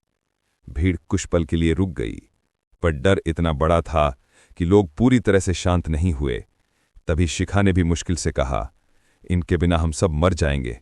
ये दुश्मन से लड़ रहे हैं, उसका हिस्सा नहीं है। ये सुनकर भीड़ पल भर को चुप हुई, लेकिन उनकी आंखों में शक अब भी जिंदा था। लोगों के डर को एक वाक्य ने फिर भड़का दिया। किसी ने पीछे से चिल्लाया, सबूत दो। राजा ने काली डायरी हवा में उठाते हुए कहा, साबित करेंगे, नदिया को ढूंढेंगे, ठगों की महारानी को ढूंढेंगे, लेकिन उसके लिए हमारे साथ चलो। दुश्मन को सिर्फ भीड़ से नहीं, दिमाग से हराया जाता है। भीड़ के लोग दुविधा में पड़ गए, लेकिन इस बार वे पूरी तरह राजा के खिलाफ नहीं थे और न पूरी तरह साथ। रात अभी भी उनका इम्तिहान ले रही थी। राजा ने विजयराज की तरफ देखा और धीमे स्वर में कहा, अब अगला कदम का फैसला हमें करना है। नदिया को ढूंढना, क्योंकि यही खेल को खत्म करने की चाबी है। विजयराज ने दर्द सहते हुए सिर हिलाया, लेकिन हमें एक बात समझनी होगी, नदिया अकेली नहीं है। उसकी रक्षा ठगों की महारानी कर रही है, या शायद वो खुद महारानी है। इन शब्दों ने हवा को भी ठंडा कर दिया। राजा ने आखिरी बार मंदिर की ओर देखा और बोला, अगर इस खेल का अंत होना है तो हमें अतीत की शुरुआत पर जाना होगा। तीनों महिलाओं को हवेली में सुरक्षित भेज दिया गया। गांव वाले धीरे धीरे बंट गए, कुछ साथ आए, कुछ दूर खड़े रहे। और फिर राजा और विजयराज रात की काली सड़क पर निकल पड़े, नदिया को खोजने के लिए, क्योंकि अब खेल का अगला अध्याय शुरू होने वाला था। और वो अध्याय था सच के सीने में ताला खोलने का। गांव भर में अफवाहें उड़ रही थीं। कुछ कह रहे थे कि जोया मर चुकी है, कुछ कह रहे थे कि वो पुलिस कर्मियों का भेष बदलकर गांव में ही घूम रही है। लेकिन सच किसी को नहीं पता था। हर कोई डर के साए में जी रहा था, खासकर वो लोग जिनके हाथ जोया के पतन में शामिल थे। गांव में रातें पहले जैसी शांत नहीं थीं। हर मोड़ पर निगाहें घूमती थीं। हर घर के दरवाजे थोड़ा और कस के बंद होने लगे थे। लोग ठंड से नहीं, बल्कि आने वाले तूफान के डर से कांप रहे थे। सबसे ज्यादा बेचैनी शिवा और सूरज के चेहरों पर थी। दोनों खुद को सुरक्षित दिखाने की कोशिश कर रहे थे, पर मन में एक ही सवाल गूंज रहा था, अगर जोया बच गई है तो अब वापस आएगी, और आए तो सबसे पहले किसे खत्म करेगी? सूरज तो कुछ भी कह देता था। अब वो क्या उखाड़ लेगी, जो होना था हो गया। हम अब बड़े आदमी हैं, लेकिन दिल जानता था कि अंदर से वो हिल चुका है। उसकी आवाज में खोखलापन साफ सुनाई देता था। शिवा रातों को लगातार बुरे सपने देख रहा था। कभी जोया उसके सामने आती और कहती, धोखा देने की सजा हमेशा सबसे खौफनाक होती है। कभी उसके सपने में आयान के रोते हुए बोल गूंजते, मेरी माँ को क्यों मारा। हर बार पसीना पहुंचते हुए उसकी नींद टूट जाती और वो पूरी रात खिड़की से बाहर अंधेरे में किसी के खड़े होने की कल्पना करता रहता। वो आदमी जो कभी मौत से खेलने की हिम्मत रखता था, अब मुकद्दर से भाग रहा था। उधर गांव के दूसरे छोर पर एक पुराने खंडहर में रात के सन्नाटे में धीमी आवाज गूंज रही थी। एक औरत जलती हुई मोमबत्ती के सामने बैठी थी। उसके बाल बिखरे थे, आंखों में कातिलाना सन्नाटा। हथेली पर नुकीली कांच की कतरनें चुभी थीं और सामने दीवार पर छपे बड़े बड़े नामों पर लाल स्याही से क्रॉस किए निशान, शिवा, सूरज, रघु। अब एक ही नाम बिना क्रॉस के बचा था, दुर्गा। मोमबत्ती की लौ कांपी और उसी के साथ उस औरत के होठों पर हल्की मुस्कान उभरी। वो आवाज जो मृत मान ली गई थी, धीरे से फुसफुसाई, अब आखिरी हिसाब बाकी है। दुर्गा, जो खुद को जोया के पतन की असली वजह मानकर गौरवान्वित फिर रही थी, बिल्कुल बेखबर थी कि उसका नंबर अगला था। उसने गांव में जोया मर गई है कि अफवाह फैलाकर नाम और ताकत दोनों कमा ली थी। वो खुद को विजेता समझने लगी थी और बार बार दोहराती, अगर ठगों की महारानी कोई है तो अब वो मैं हूं। लेकिन किस्मत राजाओं की नहीं, खेल की रानी की होती है, और दुर्गा ये भूल चुकी थी। उस रात दुर्गा देर तक शराब पीकर मन संगीत सुन रही थी। जगमगाती लाइटें, तेज आवाज और उसके अक्कड़पन से भरे ठहाके, जैसे उसे दुनिया का कोई डर नहीं। लेकिन शराब की बोतल खत्म होते ही सन्नाटा छा गया। अचानक कमरे की खिड़की से तेज हवा का झोंका आया और टेबल पर रखी मोमबत्ती बुझ गई।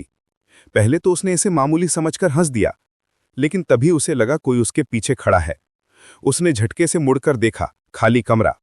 वो फिर से बैठने ही वाली थी कि खिड़की का शीशा धीरे से चर्र की आवाज के साथ और खुल गया। इस बार उसकी हंसी गायब हो गई। कुछ कदम दूर एक परछाई दिखाई दी। धीरे धीरे करीब आती हुई दुर्गा ने कांपती आवाज में पूछा, कौन है, सामने आओ। परछाई करीब आई और अंधेरे में चमकती आंखों से उसे देखती रही। दुर्गा का चेहरा सफेद पड़ गया। वो घबराकर चीखी, जोया, या। कमरे में सन्नाटा टूट चुका था।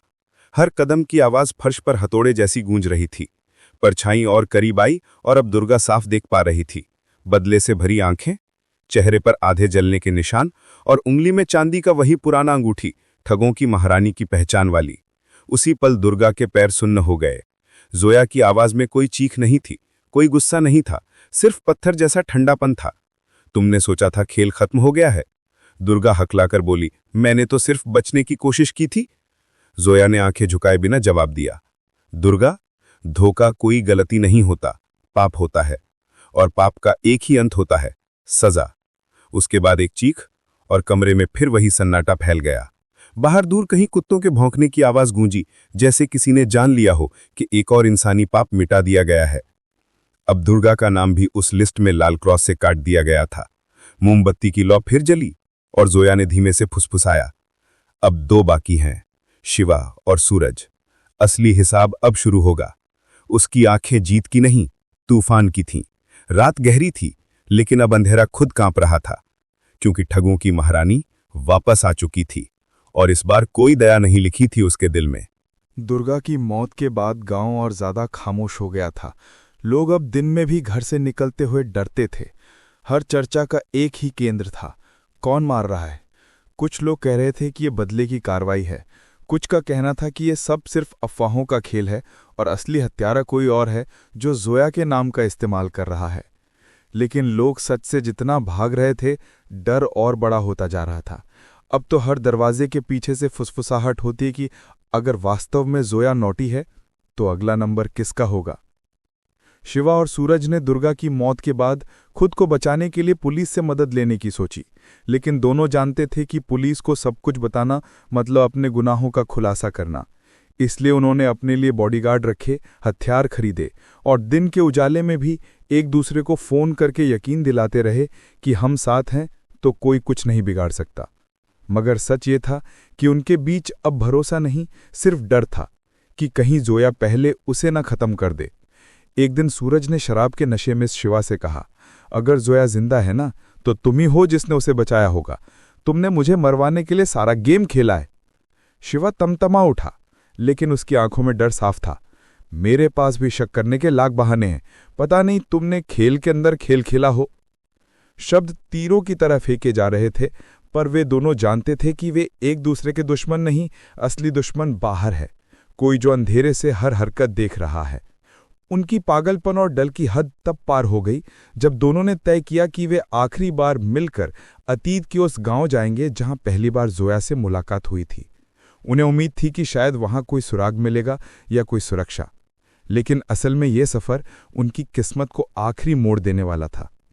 रात हो चुकी थी, बादल पूरे आसमान पर छाए हुए थे, सड़क सुनसान, पत्तों की सरसराहट और दूर कहीं उल्लू की आवाज।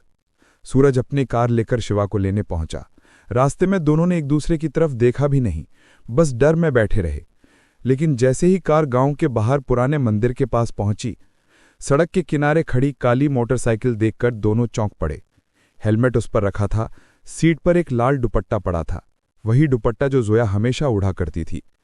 सूरज की सांसें तेज हो गई, लेकिन शिवा ने खुद को संभाला और बोला, यह हमें डराने का खेल है, वो जिंदा नहीं हो सकती, कोई दिमागी खेल खेल रहा है। लेकिन तभी कार के डैशबोर्ड पर मोबाइल की स्क्रीन जल उठी। एक अनजान नंबर से वीडियो कॉल। दोनों के हाथ कांपने लगे। सूरज ने हिम्मत करके कॉल रिसीव किया। स्क्रीन पर अंधेरे के बीच एक चेहरा दिखाई दिया, आधा जला हुआ, आधा पहले जैसा खूबसूरत, लेकिन आंखें वही जो कभी दिल चुरा लेती थीं और अब मौत का फरमान सुना रही थीं। जोया ने मुस्कुराकर कहा, इतना डर? हिसाब अभी पूरा भी नहीं हुआ है। सूरज चीखा, तुम मर चुकी थी, हमने अपनी आंखों से देखा था।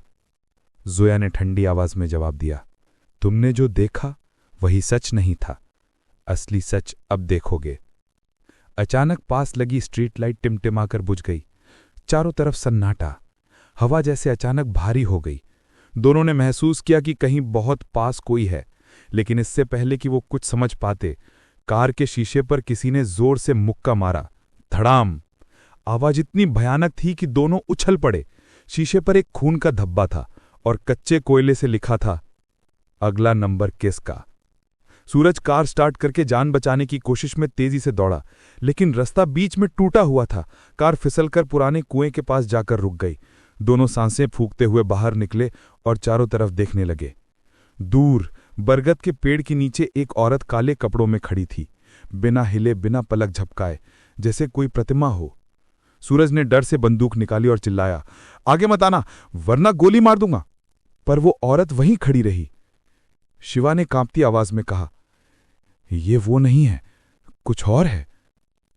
तभी अचानक हवा का झोंका आया और पेड़ के नीचे खड़ी औरत का चेहरा पूरी तरह सामने दिखा। लेकिन वो जोया नहीं थी, वो एक बहुरूपिया महिला थी जिसे दोनों ने कभी अपना साथी बनाया था और बाद में धोखा दिया था। उसके हाथ में फोन था, वही फोन जिससे अभी वीडियो कॉल आया था। सूरज और शिवा हैरान रह गए। ये सब तेरी चाल है? सूरज गरजा। महिला ने हंसकर कहा, नहीं, ये चाल उसकी है, मैं तो सिर्फ बिछाई गई चाल का मोहरा हूं। अचानक उसके ठीक पीछे अंधेरे से असली जोया बाहर आई, धीमे कदमों से, जैसे मौत खुद चल रही हो। अब इस बार ना वीडियो था ना दूरी, वो सामने थी। सूरज और शिवा के लिए भागने की कोई दिशा नहीं थी। जोया ने सिर्फ एक वाक्य कहा, आज खेल का आखिरी दौर शुरू होता है। और इसके बाद चीखें और संघर्ष की आवाजें रात में गूंज उठीं। बरगद के पत्ते हवा से नहीं, खौफ से कांप रहे थे। रात के साए ने सब कुछ देखा, लेकिन सच कोई नहीं जानता कि उस रात किसकी हार हुई और किसकी जीत। बरगद के पेड़ के नीचे चीखों की गूंज रात को चीरती चली गई। संघर्ष इतना तेज था कि आसपास के खेतों में खड़े जानवर भी बेचैन होकर इधर उधर दौड़ने लगे। लेकिन कुछ ही मिनटों में आवाजें थम गईं। फिर वही सन्नाटा, वही खामोशी, वही मौत जैसा डर। हवा में जैसे खून की गंध तैर रही थी। धीरे धीरे बादल हटे और चांदनी जमीन पर पड़ी खून की धारियों को उजागर करने लगी। और फिर अंधेरे में से एक कदम बाहर आया, फिर दूसरा। काले कपड़ों में लिपटी पतली सी देह, बाल हवा में उलझे हुए, चेहरा आधा जला हुआ, लेकिन आंखें पहले से भी ज्यादा ठंडी, ज्यादा बेमायने। जोया अकेली। उसके पीछे जमीन पर 2 लाशें पड़ी थीं, सूरज और शिवा। दोनों के चेहरे डर से जमे हुए थे, जैसे उन्होंने आखिरी पल में सबसे भयानक सच देखा हो। मौत ने उन्हें धोखा नहीं दिया था, बल्कि उनके धोखे ने उन्हें मौत तक पहुंचाया था। वे दोनों, जो कभी खुद को सबसे शातिर समझते थे, जोया के चाल के सामने बच्चे साबित हुए। जोया ने ना मुस्कुराया, न रोई। वो बस उन लाशों को ऐसे देखती रही जैसे टूटे पत्तों को देख रही हो। उसके लिए बदला खुशी नहीं था, आदत थी। और आदतें इंसान को खत्म नहीं करती, लेकिन इंसान दूसरों को खत्म जरूर कर देता है। उसने धीरे से आंखें बंद कीं और हवा में एक नाम फुसफुसाया, अयान। यही नाम उसकी प्रेरणा था, उसका गुस्सा, उसका संघर्ष, उसके बच्चे की मौत की याद। उसने सारी उम्र ठगी सीखी थी, चालें सीखी थीं, लेकिन आज उसे मौत देना नहीं, इंसाफ देना लगा। मगर इंसाफ की कीमत बहुत भारी थी। अचानक दूर सड़क की तरफ लाल नीली लाइटें चमकी। पुलिस पहुंच चुकी थी। चारों तरफ टॉर्चों की रोशनी फैल गई, बंदूकें तान दी गईं और चीखें गूंज उठीं। हाथ ऊपर करो, तुम 4 हत्याओं की दोषी हो। जोया जमीन से हथियार उठाती, उससे पहले ही पुलिस ने चारों तरफ से घेर लिया। लेकिन वो शांत खड़ी रही। एक अधिकारी चिल्लाया, अपने अपराध कबूल करो और आत्मसमर्पण करो। जोया ने उसकी आंखों में देखकर पूछा, अपराध? किसका अपराध? जिसने मेरा सब कुछ छीन लिया, वो निर्दोष थे। अधिकारी ठिठक गया, लेकिन कानून शब्दों से नहीं, कागजों से चलता है। पुलिस उसे पकड़ने के लिए आगे बढ़ी, तभी जोया ने सबसे अप्रत्याशित किया। उसने हथियार पुलिस की तरफ नहीं, अपने दिल की तरफ मोड़ लिया। अफसर चिल्लाए, नहीं, ये मत करो। लेकिन जोया मुस्कुराई। ठगों की महारानी की मौत दूसरों के हाथों नहीं होती, खुद के फैसले से होती है।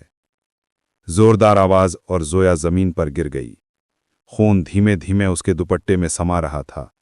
उसके होठों पर अंतिम वाक्य तैर रहा था, अब कोई मां नहीं रोएगी किसी धोखे के लिए। गांव में खबर फैलते ही लोग भागते हुए आए।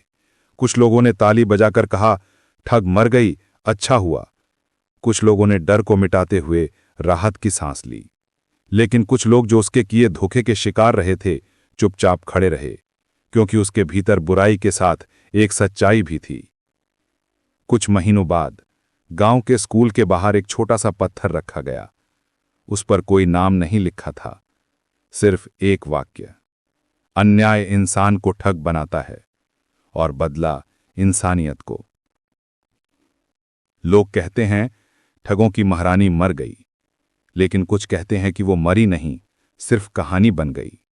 हर उस स्त्री की जो टूटकर भी दुनिया से ताकत छीन सकती है। रातों में कभी कभी वही बरगद का पेड़ अचानक हिलता है और गांव के बूढ़े लोग आज भी फुसफुसाकर कहते हैं, जोया चली गई, पर उसका हिसाब अभी भी दुनिया में बाकी है।